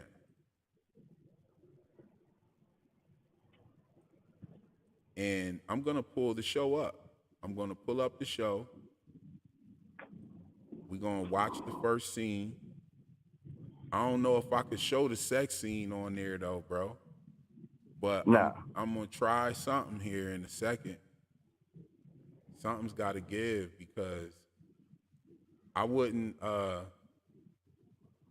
just say that, bro. Just like, you know what I mean? It's all good. It's all good. Just pull it up. Okay, let's see what I could do here. Let's see. Yeah, we gotta do this, y'all. We gotta do this real quick because Percy's adamant about this, and I'm all about the show. You know what I'm saying? So, all right. So just to be clear, you're saying that Tabitha's dream in the tower happened in season 1, episode 3.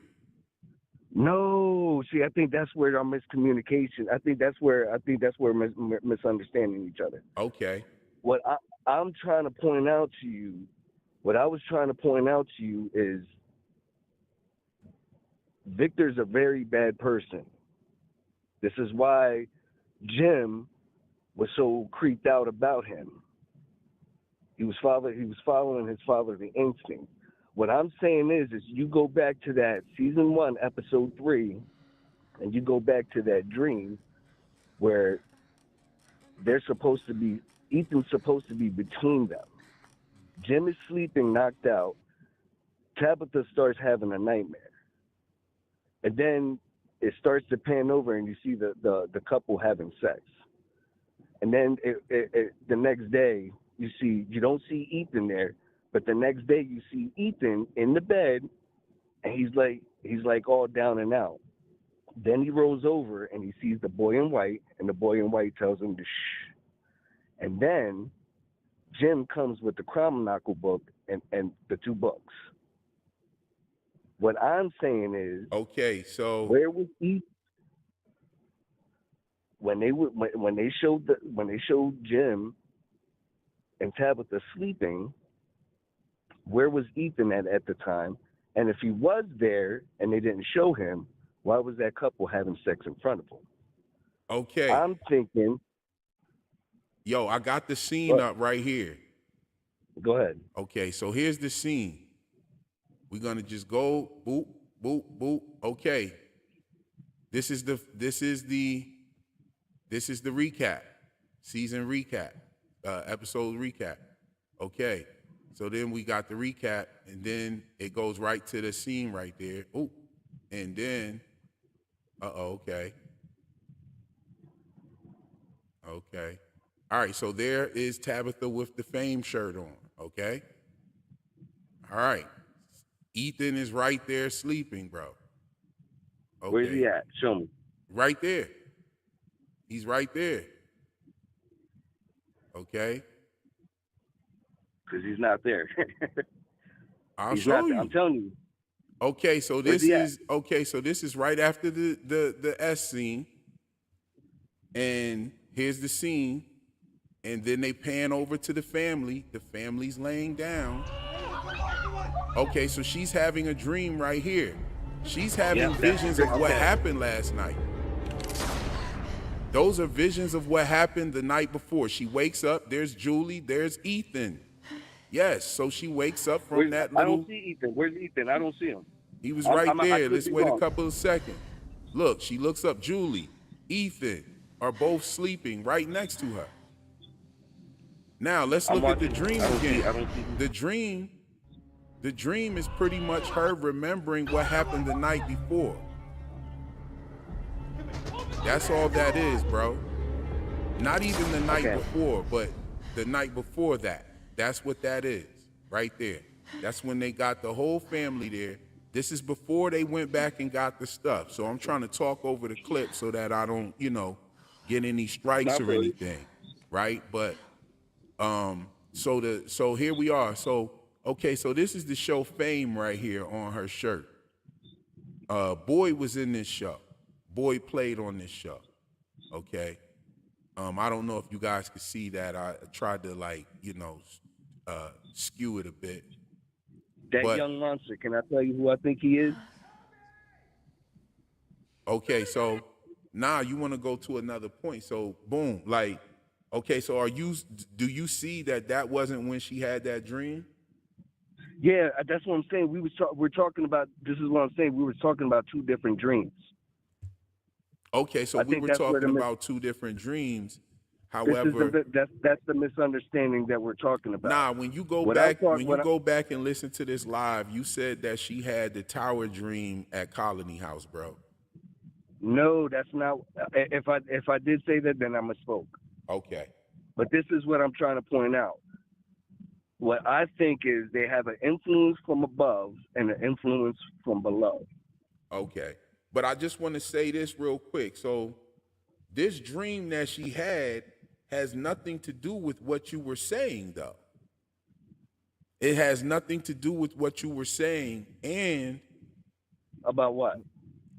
About Listen, what I wanted to point out was, hold on. It had nothing to do with what you were saying about Jim and Tabitha. You said the Jim hanging upside down. Then you said that Ethan wasn't there when they woke up. Where was Ethan at? And when you asked me that, you was like, did you catch that Ethan wasn't there? I was like, nah, I didn't catch that. Because I did say that, but I was not talking about the tower scene. We're talking about two different, and if I misspoke, then I apologize for misspeaking, but I'm talking about this scene right here. Okay. So what is the significance of the dream that she had? Her dream was pretty much her remembering what happened when they pulled up on Colony House. So what was the significance of that? is what I'm trying to I'm ask. trying to explain to you what I see as an influence from above and an influence from below. Okay. That Okay. monster is the youngest monster that we've seen on screen so far. So if what I see is correct, that is Ethan's below self. And I think he is influenced from Zeus from above. This place from is so these Okay, so what entities, monster were you talking about? The kid monster that was trying to talk to yes, the one that Julie? yes, the one that Okay. said, Julie, don't you recognize me? Okay. This Okay. is how the monsters know certain things about the human. So you have a human, then you have an influence from a Greek entity, and then you have an influence from whatever's below the monsters, as above, so below. And I Okay. think this place from is so these entities can body snatch certain people, sort of like Get Out, Okay. like the sunken place. Okay. This is what I think from is. They're all in the collective conscious at that hospital that Tabitha woke up at. So one of your And okay, so a part of your theory is that she's not in the real world. who? Where Tabitha? Yeah. No, I think she. Okay, so what I think is going on? That doctor. I think that doctor is actually the angel of death, Satan. Oh, okay. Now, That's why now she. here's my theory. I think that Tabitha's made it out. I think that she's made it all the way out, and these people are gonna Tabitha's a think witch she's crazy when she starts talking about like what's going on with her and all of that. I think these people are gonna think she's crazy, and I think she because has she's a made it witch. out. Well, she. I think this is. I'm just giving my analysis. Tabitha is one of Tilly's 4 children. Say what now? I think Tabitha is a witch, and she's one of Tilly's 4 children. Hmm. I don't think that. I don't think that Tabitha is one of Tilly's kids, but I do think that she may have some sort of power. Cause Well, she's a changeling. They're changelings. I guess that's the best way to. Shorty created a bracelet before she was born. Like a bracelet she created existed before she was born, like on some predestination type shit. Like so, yeah, I think something is up with Tabitha. Um, Taryn has a dope theory that Tabitha's mother is Victor's sister, making Victor the uncle of Ethan and Julie, which actually would make a lot of sense. I could rock with that.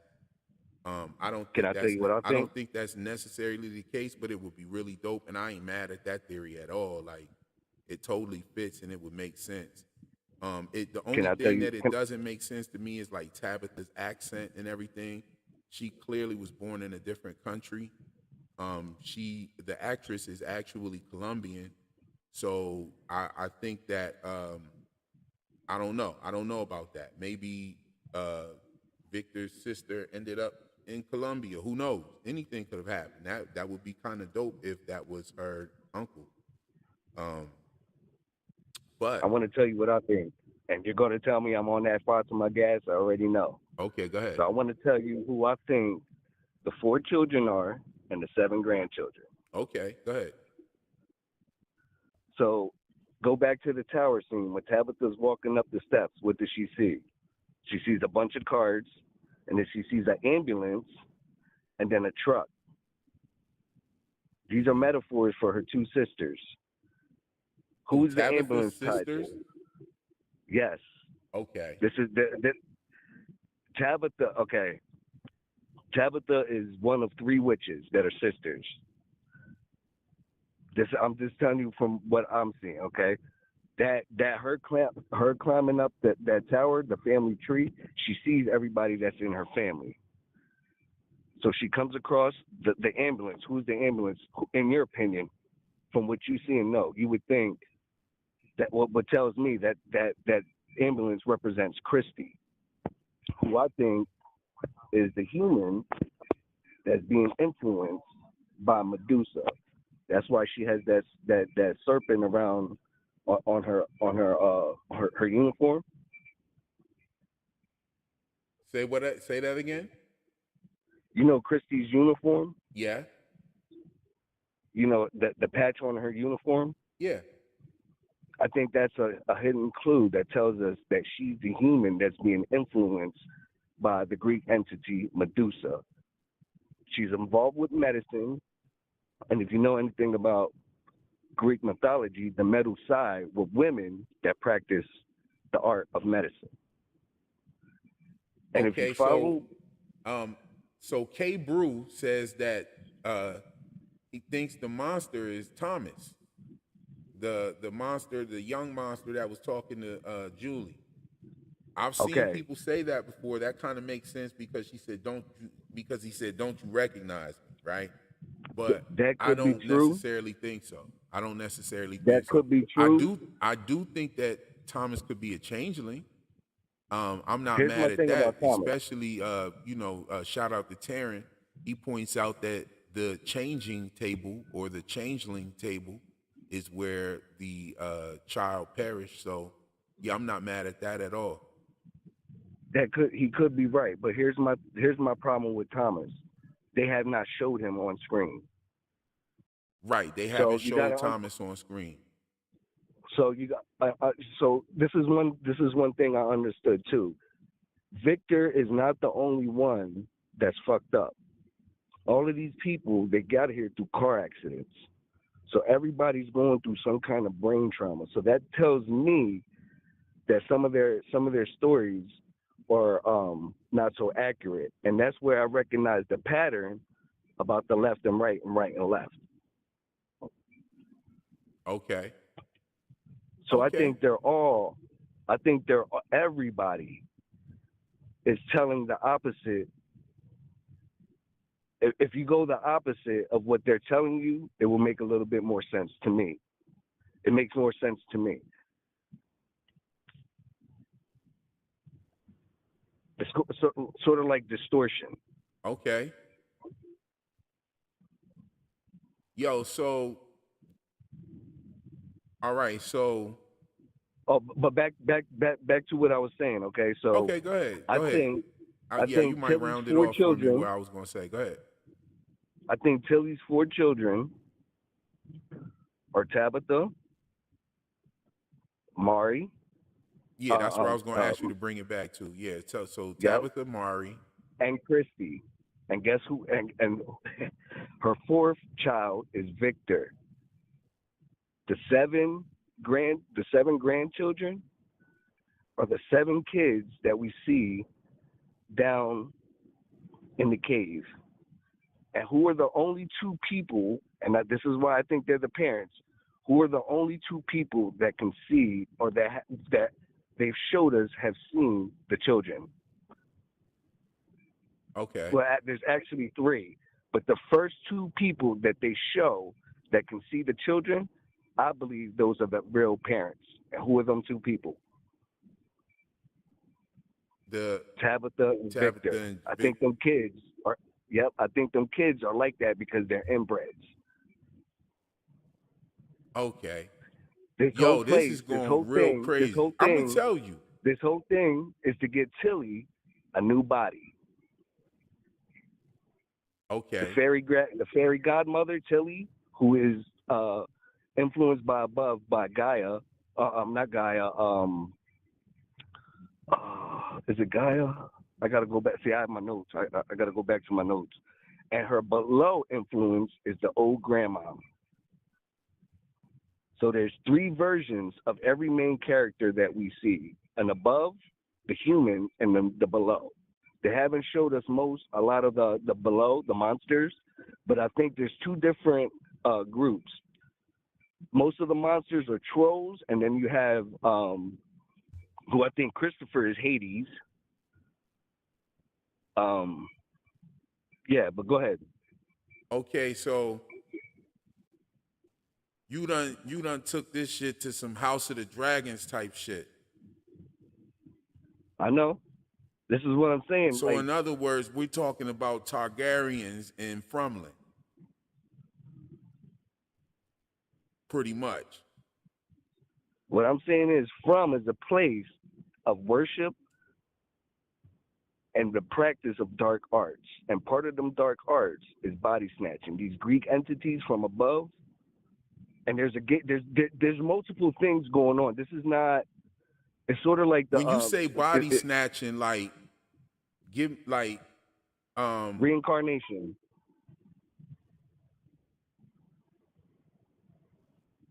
Okay, reincarnation. Okay. So okay. Zeus claimed Ethan. This is why Ethan had the seizure. Mm-hmm. That's when he was claimed. Oh, yo, somebody said the House of the Dragon. Justin said that in the comments. That's funny. Somebody else is calling in, I think. Hold on, let me see. I mean, I could step off if you. Yeah. I'm gonna take this one and see what someone wants to say on here. Call from. Thank you for calling in, though, Percy. I enjoyed it. To accept, press 1. To send a voicemail, Indeed. press We're going to talk about it a little something. I'm going to stay on here longer. Hey, Noel Cox again. Okay, what's going on, Noel? How are you? I'm fine. That last caller and that theory that he was on got me sending me in all kinds of places. But I did want to ask a quick question before throwing one more thing out there. And that's that I had no idea this was going on tonight. How do I find out when you're going to do these? Because I just stumbled upon this one. I've seen some of the other videos, but it's in hindsight. And this one looks like it started here in D.C. around midnight. So if I had known it was coming on, I would have come in earlier. Okay, so I started tonight on at 11 o'clock. I'm going to try to make these a little bit earlier. Last one I started at 9 o'clock, and we rocked out for like 5.5 hours. So I'm going to try to start these a little earlier because some of the guests that I want to bring are from other countries and stuff. And the time difference is crazy. Like, I would have loved to have Taryn up here this evening, but, you know, he's like 5-hour time difference right there. So it's like almost 6 o'clock in the morning. So where is 470? Come again? Where is 470? 202 is D.C. Your area code. Oh, okay. Yeah, my area is Atlanta. Oh, okay. All right. So you're same time zone, pretty. Yeah, we're in the same time zone. So I started off around 11 o'clock. And just subscribe and hit the bell. You know what I'm saying? If you like the content, I'll be doing these. Subscribe. I call them Saturday Night Lives. I think the Saturday night, vibe is cool. I have my family up in here with me on the Saturday night. I think it's a vibe. I think I'm gonna keep doing these on Saturday. I will add one in during the week as well.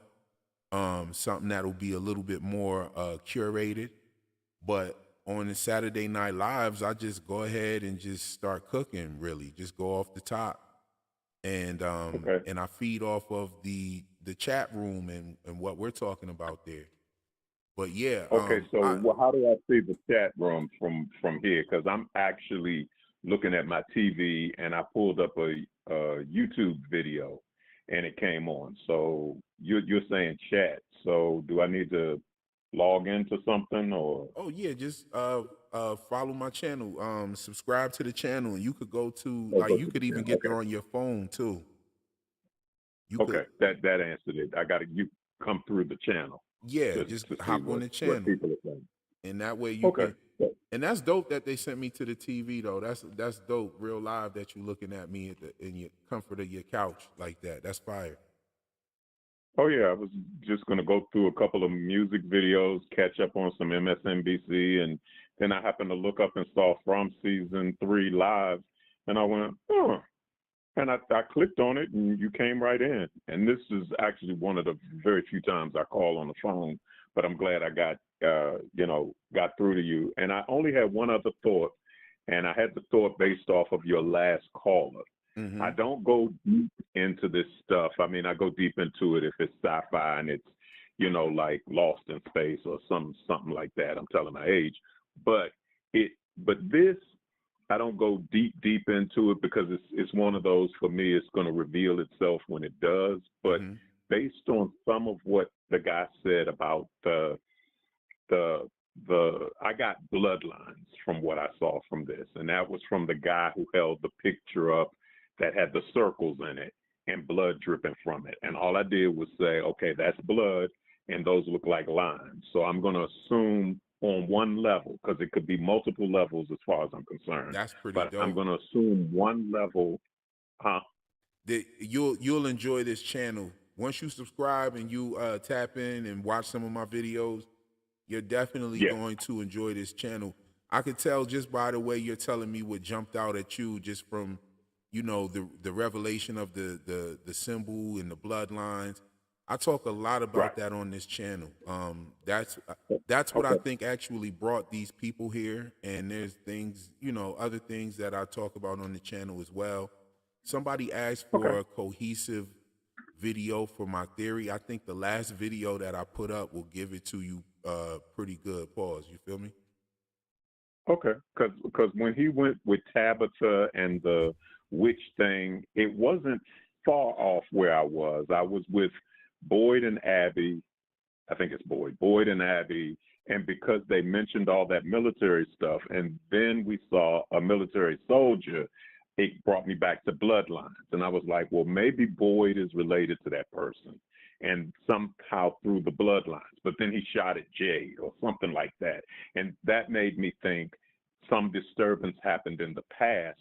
Jade's bloodline, because he mentioned his grandma and they come with you or they go with you and all that. Mm-hmm. I'm like, it's very vague, but it's kind of like, I didn't want to go as far, like I said, as the other guy and try and fill in every gap. I just wanted to take little pieces and say, I think they're connected. I think the only reason Tabitha got out is because, in a sense, what the guy said before, the witch thing, I think something in her blood allowed her to do a transport. Maybe not everybody. But again, there's no facts or basis of any of that. It's just a gut feeling that they all have a part to play, and that some major something happened in the past that Oh when no, they that's the writers, why that's why I'm not mad at Percy's theory at all, because I'm gonna tell you, and even Justin just said, yes, like Lost, we found out everyone was connected in some way. I don't know if literally they're all family inbreds. I'm not sure about that either. I hope not. Right, I yeah, hope yeah. not. Because this would be the Targaryens of Fromlin. You know what I'm saying? But I Right. don't think that is necessarily that deep, but I do give his theory some lenience here, because of the fact that I do think these people are connected in one way or another. And it might not even be any connections in their actual existential life. It could be connections through past life. It could be connections through someone in their past that they're connected to. Their relatives or their ancestors may know each other, or their ancestors Right. may have fought each other or have been practicing different magics and things of that nature. Different, all types of different sorcery was practiced in America, to the point to where we had the Dark Ages and everything, where they were burning women at the stake. If you look at what happened to Donna with Randall, when now I had my suspicions about Donna all that time, but when he tied her to that tree, it immediately made me think about the Salem witch trials and them burning witches at the stake and things Oh like that. wow. And those things happen right here in America. So I definitely am vibing with that. And if you are getting these nuances from the show and you're not even looking at it in a deep way, you are going to love this channel. It is definitely worth the subscribe and a bell notification for sure. Because I'll, Okay, I'll well, I be just going did the live every subscribe Saturday for from sure. the TV. Come again? I said I just did the subscribe from the TV, but I think I'm going to do it from the phone, like you said, and then that way I'll be able to see the comments and I'll try and find that other video that you said you already did and check that out as well. Oh yeah. My whole channel it brings a different dimension to looking at this show. That's what I strive to do. that's my mission with the channel, is to bring like a different dimension to looking at this show in a different way. I even connected this show to Jim Crow, the movie Roots, sundown towns in America. Wow. Like, And, and you could be very close to that. Again, once I saw the soldier, and then I remember the entrance of the Stevens and all the military talk that they were doing, and I went from military experiment to the somebody is connected to that soldier. If it isn't Boyd, then maybe it was Abby. well, But here's a I fun just fact. Here's a fun fact about that soldier. The guy that plays that soldier is literally yeah, the stunt double for Boyd. I heard you say that on another the thing. Yeah, I do Okay, remember yeah. you So saying. he played the stunt double for Boyd, which is very interesting. In the What cast. stunts does Boyd do? Come again? What stunts does Boyd do? That is what I thought when I found out this fact here. But you know, there on the IMDb is where I found that information. Someone told me about it, and I went to look it up actually, and it names the episodes that he did stunts, but I'm Okay. not sure of what they are actually. I don't see anything that Boyd couldn't have done by himself.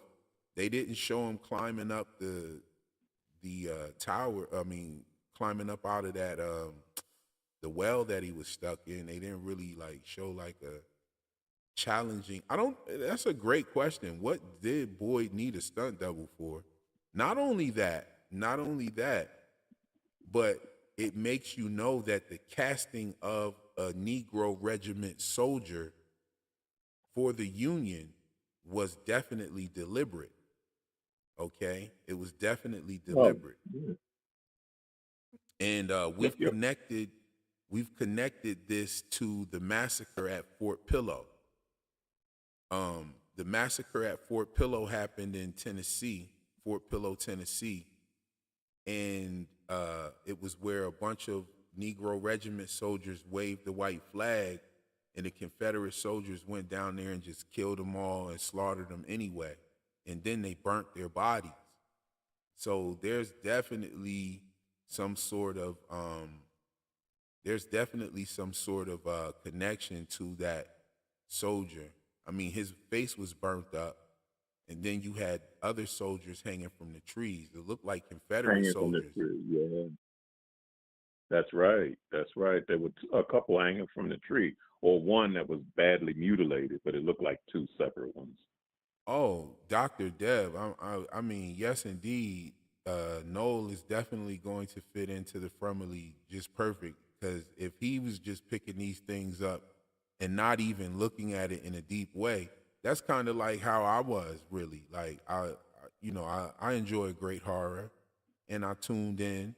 I had no expectations whatsoever, and I noticed these things right away. I started noticing them right away, like all of the different Native American nuances. That's what jumped out to me right away. Um, the Chromino thing came about in episode 3, and it was just such a weird word to me, you know. Mhm. And so when you have those kind of deliberate choices made in the writing, it says that this means something. So it was just a lot. Oh, okay. So Justin says that the stunt double does things like take shots of a shotgun from Reggie, etc. I would agree with that. However, the stunt double was in season 1 as well. And I don't know if it doesn't specify whether his appearances were due to him being in Jade's vision or being Boyd's stunt double, but I'm sure it has the actual episodes in there on the IMDb page. Yeah, definitely. He probably took the shot from the shotgun and did the little battle cat Vietnam roll on the ground and then shot Reggie. He probably, he probably did throw himself to the ground and everything. So, yeah, that would be the Okay. only stunt that Boyd would have needed. So it's like Jostin says, it's 150% deliberate for sure, and it has to do with the Okay. storyline.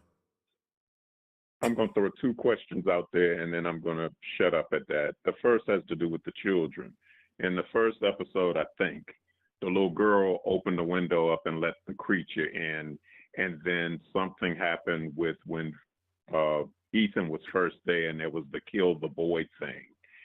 And finally, Victor, as a child, saw the massacre, well, didn't see the massacre, hid away, and then the boy in white waved at him at the very end on some swing when after he saw all the dead bodies and the little boy was waving and happy and smiling. Mm-hmm. And I'm confused about the child setup in this show. Is there a possible theory that's bouncing around about the kids being killed, Victor not being killed, Okay. something to do with Ethan, the little girl? That's question number one. Right, because why would the little girl not see the boy in white? I wonder if she did see the boy in white. We see her when we first see Megan, she was on the swing. Megan, that's her name. Yeah. Yeah, little Megan was on the swing, and she didn't seem to be too scared about what was going on in that where she was. I don't know. She may have had some mental trauma as well, like Victor and Ethan. Maybe. Maybe that could be it. She obviously wasn't chosen because of what happened to her. However, Victor states that the boy in white chose him, and he says, "No, the boy in white has chosen you." So Victor and Ethan have been chosen by the boy in white. I speak a lot about symbolism in my videos. Something that I haven't mentioned is the magical gesture of waving. Okay, waving was not a greeting at first. People used to greet one another in different ways. Then we started touching each other to greet one another, like hugs for loved ones, handshakes, and things of that nature. Some people grab each other's forearm to show solidarity. But waving was an actual magical gesture. You could even see this a lot in the early Disney days. Even Fantasia. There's a lot of nuances to waving when it comes to magic and sorcery. And if you notice, the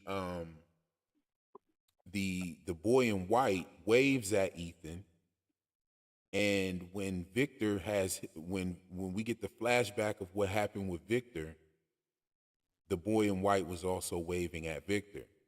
You see what I'm saying? And so waving has something to do with magic and sorcery as well. And Ethan and Victor have also displayed shamanic traits. They've also done the shamanic succession ritual, which I've done a whole video on that, breaking that down as well. But okay, I got some more reading to do. yeah. Oh well, I pack it. I always tell people do your own research, right? But I definitely pack it into these videos pretty well. Some people think that my theories are all over the place. I don't know. I guess you just had to be here from day one. Some of my jokes don't even make sense to some of the people because these jokes were happening like as the show was going on, and so like. But I don't know. You just kind of had to be there. But it's evolved. Yeah, I don't necessarily. Your theories should be evolving, right? Come again? Your theories should be evolving, even if some things are pretty static.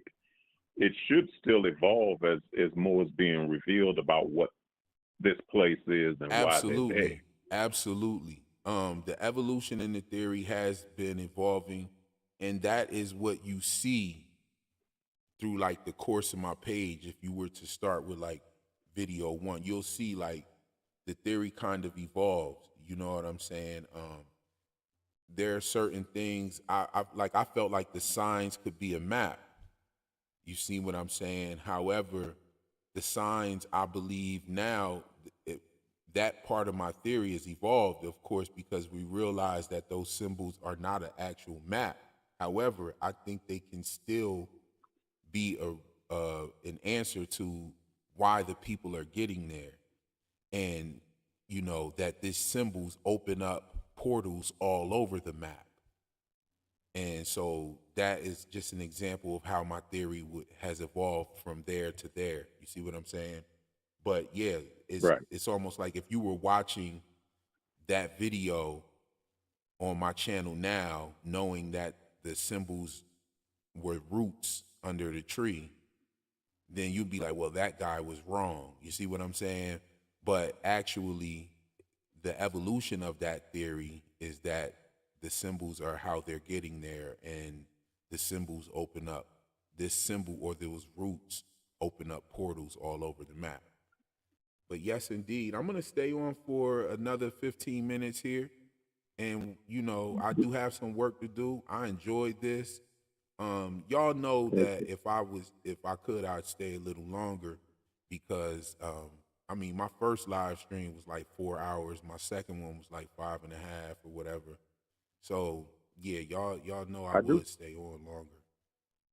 I do have a second question, just a quick one. If No, go ahead, go ahead. This is the definitely second entertaining. question, and I'm off, is was there ever any theories as to why the second group of people that came in with the Matthews, why that guy had to be killed and why they had to cover it up as though it was the monsters that did it? That still it nags at me that the monsters didn't need to pretend to kill somebody. They kill people, but why that guy? Why did Sarah have to kill that guy? Okay, so all right, so if you probably haven't seen this video, I made a connection. So that guy, his name was Toby. Yeah. Okay, and you know that Toby is a character from the movie Roots. You already done showed Yep. your age, so I know you know that. You talking about Lost in Space, then I'm sure you know the movie Roots, right? So you know Toby was a character in Roots. And are you familiar with Roots? Yeah. So you know Fiddler, right? Yep. Played by Louis Gossett Jr. Okay. Yep. So rest in peace, by the way. He just passed away not too long ago. Louis Gossett Jr. is one of my favorite. He played an Enemy Mine. He is so dope. Like, but anyway, Louis Gossett Jr. played Fiddler. Now Jade plays the fiddle.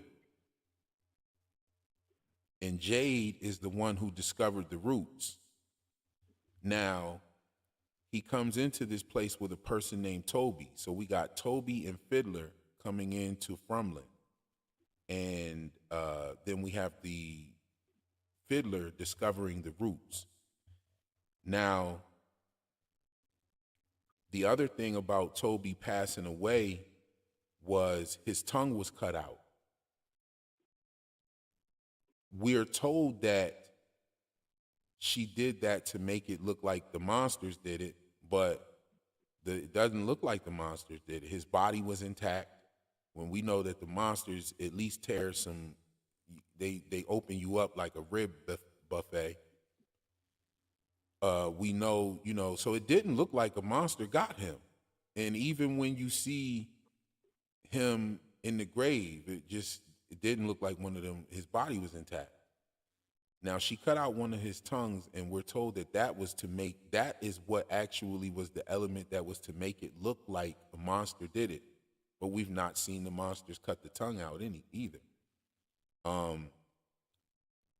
During slavery, slaves were castrated, tongues were cut out, especially if they refused to speak a language that their captors could understand in early times. Um, there were a lot of things that happened during slavery that were reminiscent of the way Toby was killed. Um, when you look at Toby, Kunta Kinte's foot was cut off. You know, there were a lot of different things like that were done, and so it did not look like one of those monsters got him. The dude's name was Toby, and he came in there with Fiddler, and I thought that was a very interesting. I thought that was a very interesting way that they put that in there. I'm not one that likes to watch a lot of shows that just rehash and make political statements and all of that. I have the real world for that, right? Like, there's enough politics and shit going on in the real world. I don't want to turn my TV on and see a TV show trying to make political points and shit. Like, later for that, right? That's me. That's just me personally. But the way that From baked these things into the story, like the Negro Civil War regiment soldier, the Toby and Fiddler, even the Jim Crow, the Crominocle or the Crominocle, and Jim crows like a crow several times, and their son that passed away is named Thomas, who is the guy who created Jim Crow. The character, the minstrel character, Jim Crow, was created by a guy named Thomas Dartmouth Rice. And then they showed that Grand Gulagog, which is reminiscent of the Gollywog. I mean, the way that they baked that in there, was amazing. The way that they put that in there, if I'm wrong about that theory, and if I'm not right about that theory, that is the craziest thing. Those things seem totally deliberate, and I think that those theories are on point. Those theories don't even give us any explanation to what's happening from. However, they do point out that this has something to do with American history, which would answer the question to why all of the people in From are traveling in the contiguous United States. So, yeah, I don't want to drag that rant on a little bit, but let me read some of these comments here and open the line to see if anybody else wants to call. But it was great hearing from you, Noel, and thank you so much. Welcome to the channel. And I'll see you on the next live. I might do one this week during the weekday, but I'm definitely going to do my Saturday night lives to vibe out with the fam. All right. Well, you take care. Okay. Right on to the comments. Paula is the chick that got broken up, who was Reggie's wife or Reggie's girlfriend or whatever. Let me go through some of these comments. Yes, indeed, T-Ville. I love the encouragement of different theories. Like, I mean, I'm not mad at anybody's theory. I love Percy Garcia's theory, actually, because it definitely speaks to the fact that these characters could possibly be related or have some sort of ancestral ties or background. I don't know if they're related, but I think their ancestors may have crossed paths in the past. And I think that some of their ancestors and their family members were also in this place. I think that we might hear about someone that has a family member. I want y'all to save this file right here that I'm about to spit. I'm about to spit a file. Save the file. If y'all know anything about battle rap, y'all know what save that file mean, right? So save this file right here. I think that we're going to hear one of the people in Fromlin talk about somebody in their family going missing before. And they're going to wonder if that person came to Fromlin, or somebody might find something of a family members or something.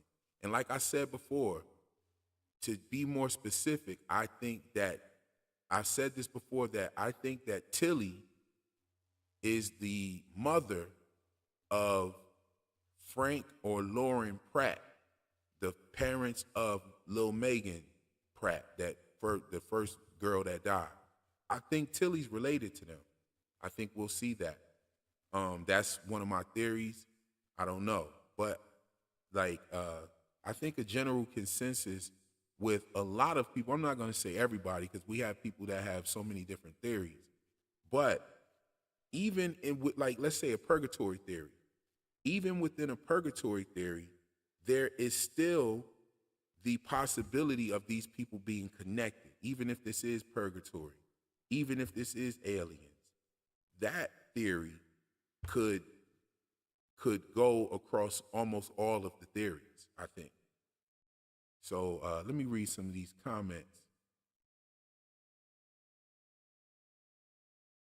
Okay, so Percy Garcia says that Megan definitely seen the boy in white. She has a white boy doll on the swing. That's a good point.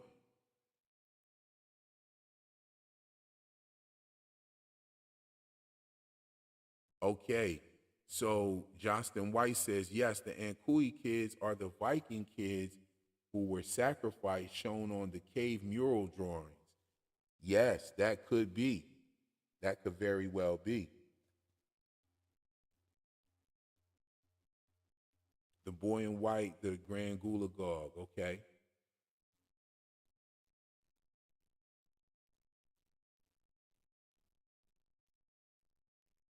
Okay, Victor never elaborated on what the boy in white chose him for. Chose him to do what? That's a very interesting question. Chose him to do what? Well, okay, he could have chose him to reveal himself to. It could be simple. It could be something as simple as he chose him to talk to. He chose him to be somebody that he would, reveal himself to. Just like, okay, he chose he chose to reveal himself to Sarah when when they were in trouble and the storm was coming. You see what I'm saying? He even spoke to Sarah, which we have not seen him do to Ethan or Victor.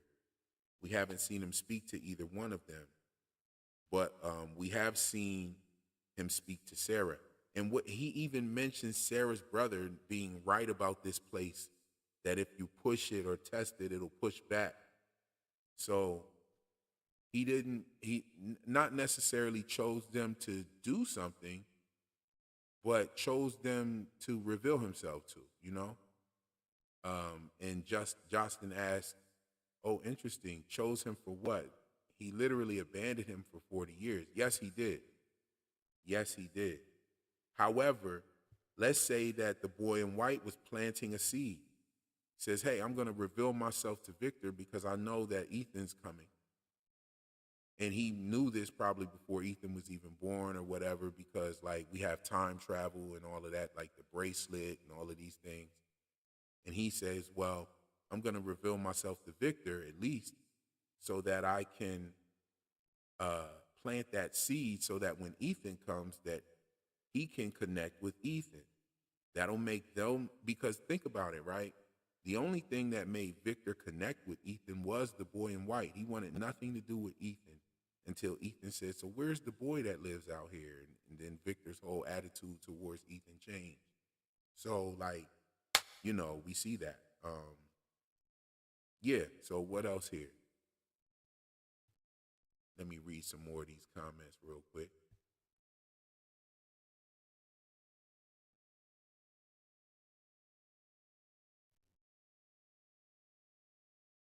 Okay. Sophie L says From is on European Netflix only. Okay, well, you get that VPN. I don't have one. I don't have a VPN sponsor, but there's several good ones out there, and you can kind of like use that to even look at YouTube content from other countries as well. So check that out.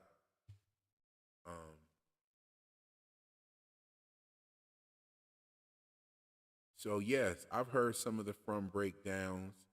This is where it's at. What's up? What's up? So I've heard some of the from breakdowns talk about the Norse and Norwegian relation to from. I've heard that as well. Um, that's definitely a part of American history as well. You know what I'm saying? The Norwegians coming over here, the Quakers. You know, you got Leif Erikson. You have John Cabot. You have Taryn talks about that as well. He talks about those kind of connections. I feel like Jocelyn says, I feel like the boy in white originally chose Victor's mom and Eloise first because of her drawing and how Miranda knew so much about what Christopher was doing and about about the kids in the tower. Victor was last. That makes so much sense because um, she drew the boy in white too. So that makes sense. I'm wondering, like, what is the boy in white? Some people say that the boy in white is evil. I'm saying that there is no evil like a big bad here. I'm thinking that there's several of them and they're fighting with one another. These entities, the fight is not even with the people. The entities are pulling the people in there to have the fight. They're using them as like game pieces. They're using them as totems to act out this grand thing and to, you know, play certain parts based on their attributes. Like Boyd is the organizer. You had Nathan was a farmer. You had Father Kotri. He was the clergy. You had, you have Donna. She's also an organizer, and she's organized Colony House in the way she does it. I think that all of these people were brought there to play specific parts because even after we lost Nathan, they brought another farmer there, which was actually Brian from Brian Kelly. Brian was a farmer. He said he grew up on a farm all his life, and he's like, yo, listen, that shit out there that you hear is not no animal. That's something else. So he knew that something was going on, but it was crazy. So why was he the one that opened up the door for that shit? Like, and it was because these things come looking like people. And they drug him out there and tortured him in front of her and put her to a tree. Funny thing is, when she came in there, she was like, hey, there's worse places you can get stuck. And then they stuck her ass on that tree.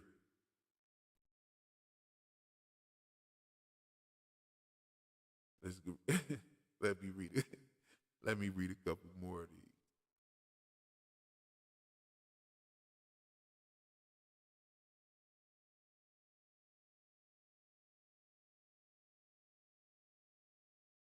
Oh, yes. Okay. So Carrie says, do you ever think more on why Sarah might be so eager to bury Paula? I can't wait to see that scene.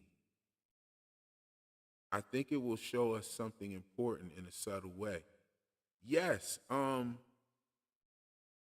we had a discussion about this last live, and I'm going to tell you, Sarah is kind of suspect. Sarah is kind of suspect. I don't know if I'm 100% trusting Sarah again. I mean, she tried to kill a little kid. The way she kissed Toby before she killed him, killing Toby, leaving the door open so the other people could die, and then coming in there to clean up the glass when the woman cut her hand, you just killed her husband. Like, all of that shit was crazy as hell. And then she's still living.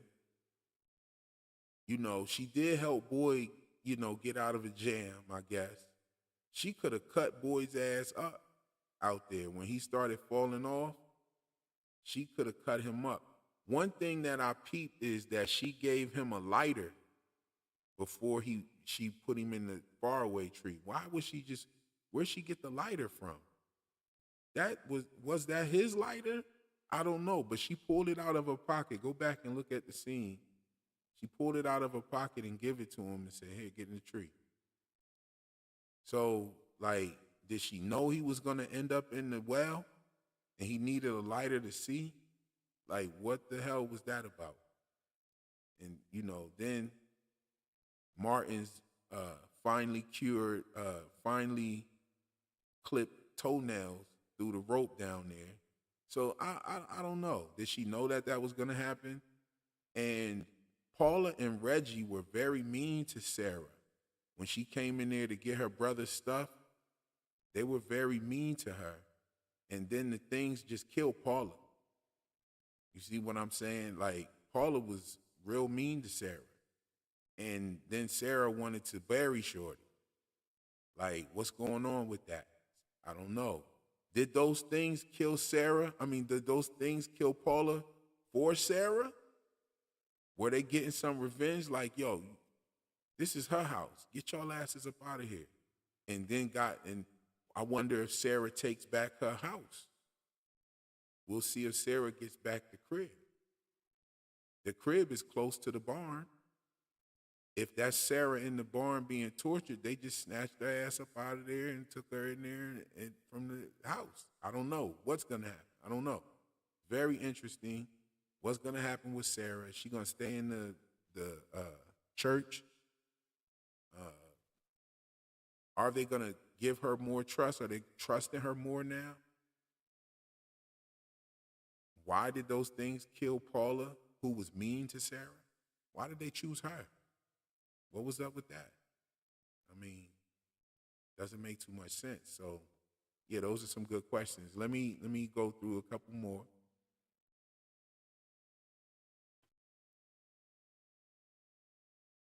Okay.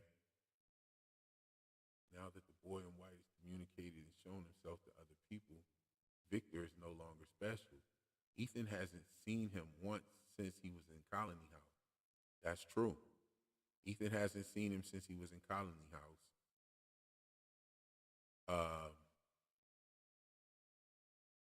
No, he hasn't. He really hasn't. He hasn't seen him since. Okay, Justin says, yes, based. Real enigmas and theories. I've always felt there are 2 to 4 major entities controlling the game, and the 5th is the government observing this game using Jade's technology. That's very dope. Like, that would be something dope. Or it would be like somebody from the world helps find Jade with his technology or some sort of thing or something like that. I'm not mad at the government theory at all. But one thing that I can definitely say is whatever these things are, I think that my theories that I have don't negate anybody else's theories. I think that they can actually coexist together. Like for instance, if this was technology, they are observing some ancient shit going on, and they're using technology to do it. Now, I wouldn't attribute technology to being the reason why these people are coming, but I would definitely say that they're being observed by someone other than the person we hear on the radio, other than the person that's controlling whatever, or the boy in white. I think that they're being observed by someone else that is out here. I think the government is aware of Fromily, just kind of like on Outer Range. Yo, rest in peace to Outer Range. Why the fuck would they cancel that show? We're going to talk about that. We're going to talk about that later in another line. I don't know why Amazon would cancel that show. That show was just turning up. Second season was absolutely 100 times better than the first season. And the first season was good. I mean, we're talking 112 degrees in the shade and not a piece of shade anywhere. So I don't know why they got rid of that show. But like when you look at Outer Range, the government did know what was going on, and there was some sort of governmental entity that was trying to learn more, get on the land, study the rock that the bull brought in, all of that shit right there. I think that there could be something like that going on.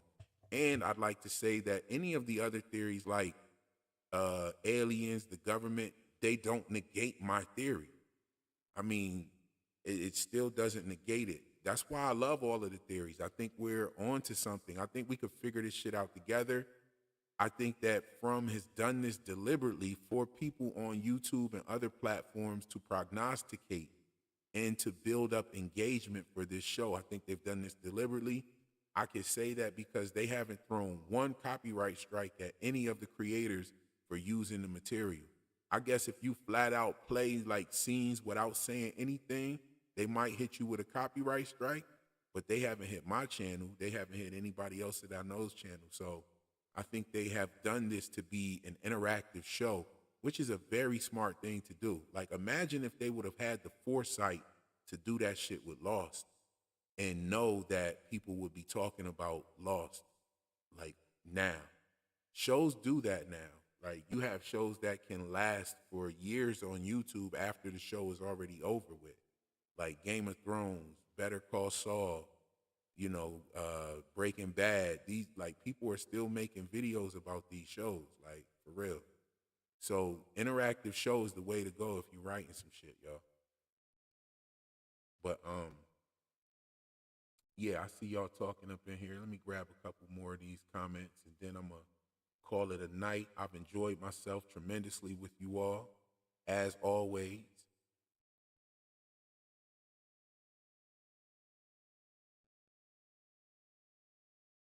Okay, so Sophia was saying that Sarah gave Boyd the talisman and not the lighter. Okay. I don't know. I gotta go look at that again because you might be right. I think you are right about that. I think you are right about that. I don't even know why I did see Sarah pick up the gear. When Boyd dropped it, she ended up picking it up and was like, hey, we got to keep pushing. Let's get over this hill real quick. That's where the light's coming from. Because at first she was on some shit like, yo, why do you want to follow this light again? We need to go back. The voices was telling me that we shouldn't have came out here. Let's go back. But then when Boyd, after he got bit by the spider, she was trying to encourage him to continue forward.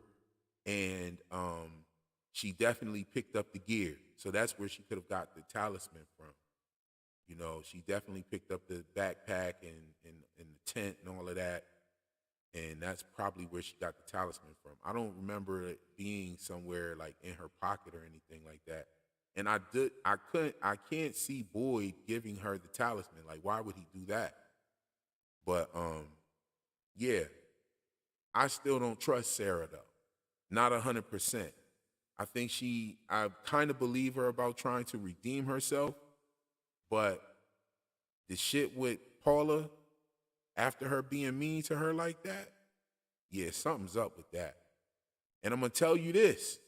If something happened to Paula for being mean to Sarah, then my theory about Kenny dying could definitely come true. Because Kenny did everything but slap the shit out of her. So, I mean, I thought Kenny was going to pull the gun out and put it up to her head. Like, shit, like Boyd did to Frank. I mean, Shorty killed his pops. You know, I wonder what Jade and how Jade is going to take the news of Sarah being the one that killed Toby. I wonder if he's going to learn about that. Yeah, there's a lot of conflict that's coming. And us seeing Boyd kill Reggie, it wasn't a murder. He killed him. You know what I'm saying? If Reggie would have killed Boyd, that would have been murder. But Boyd was defending himself. So he killed Reggie. I think we're going to see some other people get killed by humans in here on the third season. Let's go through a couple more and then we out. Yeah, canceling Outer Range was the shittiest decision because that show started getting, I mean, do these people even look at Twitter and shit like that when they make these decisions to see if the people are fucking with the show? Like, do they even look at YouTube and see how many people are getting views off of making the outer range videos? Like, what? I couldn't believe when they canceled that. That's an L.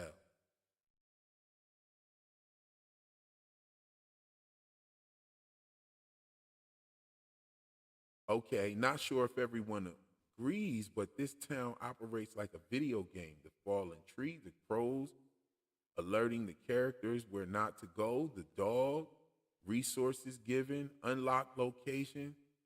Yo, T-Ville. You see, we need people like you to be calling in. We need call-ins like that. I'm breaking it. Yo, that is, see, all of that is great. Imagine a video game like From, based on like American history, and your player has to figure out all of these different things and why he's there and all of that. That would be a fire ass video game. They need to get to work on that before somebody else gets to work on that. Let's get to work on that. Video game people, holler at me. You know what I'm saying? I know a little bit about creating video games. Holler at me if y'all want to put together a team to create a From video game and pitch it to them, because that's a fire ass video game. Shout out to T-Ville for that comment.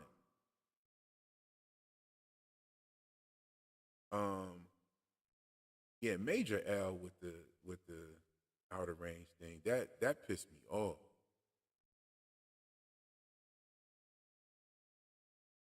I mean, you looking at, I'm gonna tell you another show that they canceled that was crazy was Peripheral. Why in the hell did they cancel that? That shit was fire. They was turning up on that show. So many different nuances, so many different things.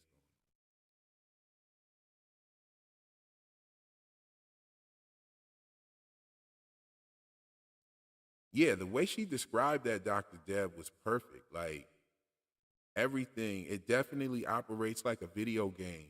Like, yeah.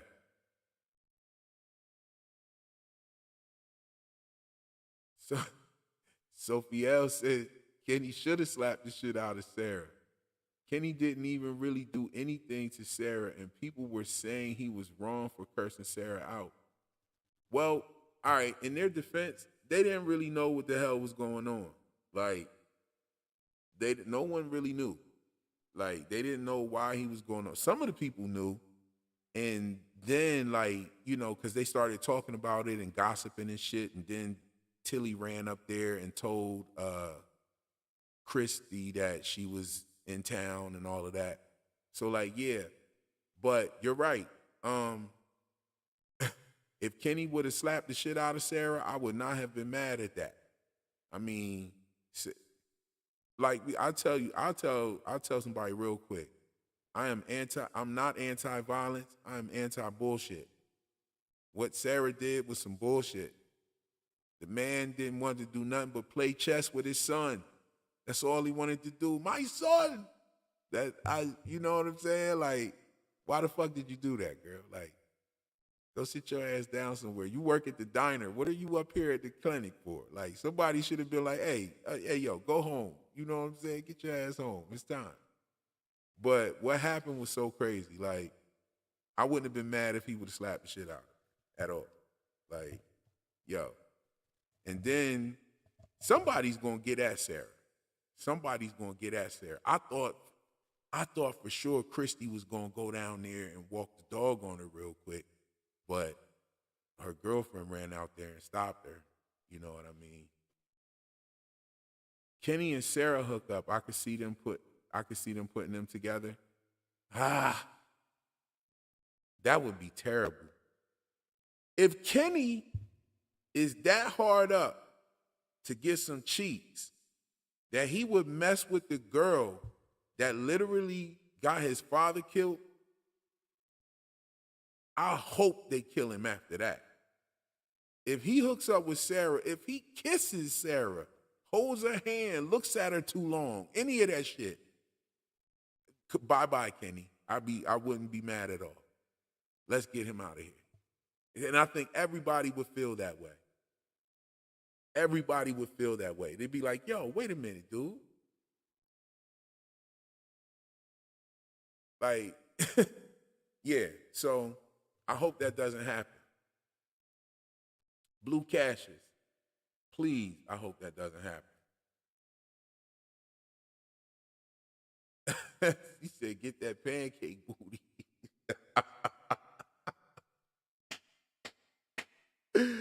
Yo. Yeah, Outer Range was too fire. They should have never let that go. I don't know what's wrong with those people. They wild.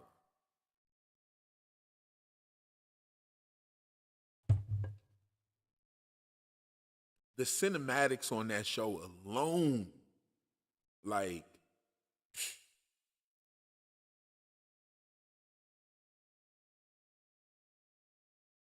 mm, okay. Justin says, nah, Sarah gonna say the boy in white sent her a message that if he really wants Christy, Mari has to die.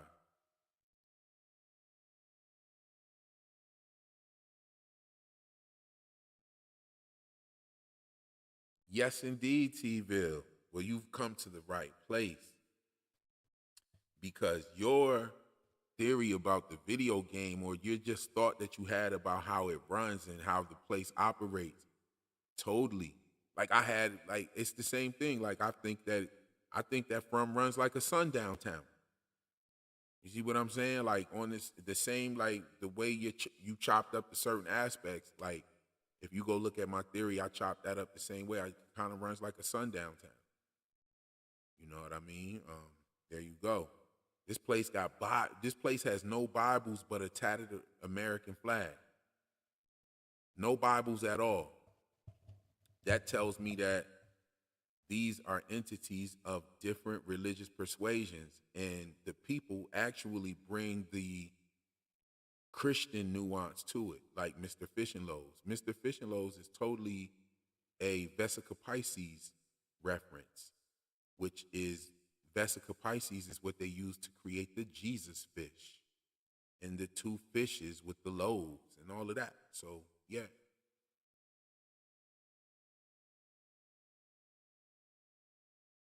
Okay, so I think I'm going to end it right there. I stayed on for a little bit longer than I had planned on. I always enjoy myself. The time slips away. This time goes by fast. I'm glad that you guys have been here with me, rocking out. I'm getting used to doing these live streams. I'm gonna do a few upgrades, and get everything right so that I can make them a lot better for you. And I hope you have enjoyed this live stream. I've definitely enjoyed being here. Thank you, Percy and Noel, for calling in.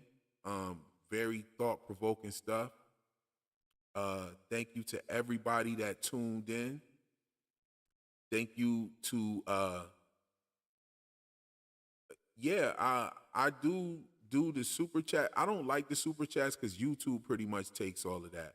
So that's why I put my Cash App up there. If you throw something in there, it's greatly appreciated. It helps the channel.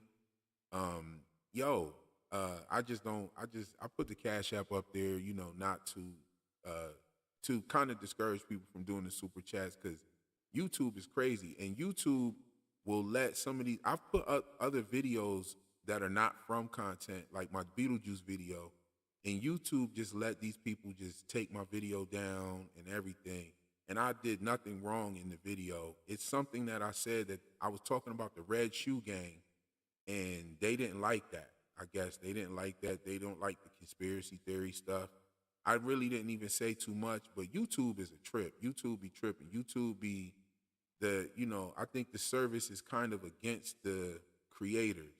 And I think that it's more for the people that spend money on the advertising. So YouTube is pretty greedy. I don't like how their business model is. I think they should protect the creators more, because if it wasn't for the creators, then no one would be putting any ads anywhere. So I just feel like, they need to balance that out. I rock with YouTube because they have more range than any other social media. If you have a Gmail, you can tune in. Like this brother just found me just surfing YouTube on his TV.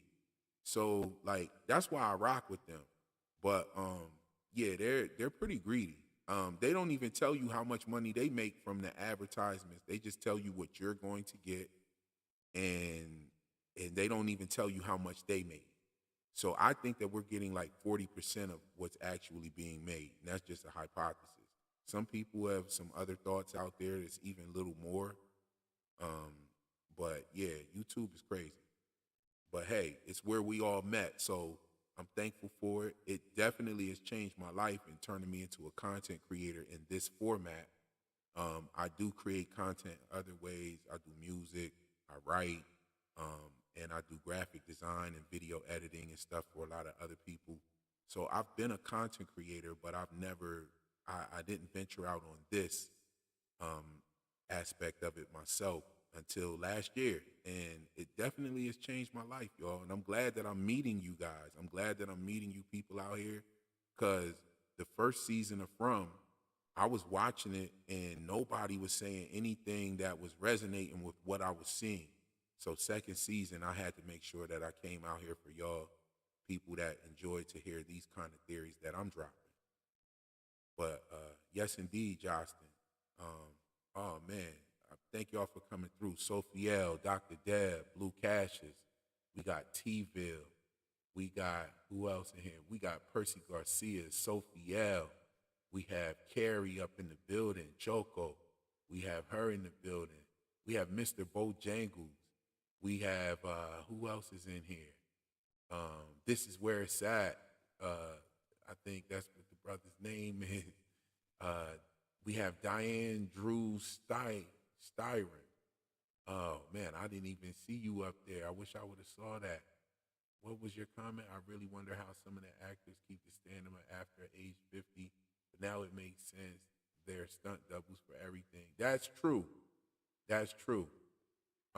To pretty much answer the question, like acting is very demanding physically. So yeah, it could have been a stunt double for just very simple shit. But yeah, everybody, if I'm not calling your name, I know some people out there that are not subscribed and they're listening, so they're not able to comment. I put my comment for subscribers only. You know what I'm saying? Subscribe. I don't ask people to subscribe. If you look at my videos, I've only done that in 2 videos. I don't ask people to subscribe, like, or share any of my videos. If you like it, you'll share it, you'll subscribe, you'll check in, you'll tap in with me. If you want to, you can. If not, that's cool. You know what I'm saying? But yeah, subscribe, and if you want to, if you want to join in on the conversation, that's what you got to do. So yeah, I'm gonna go ahead and end this live stream. Just something to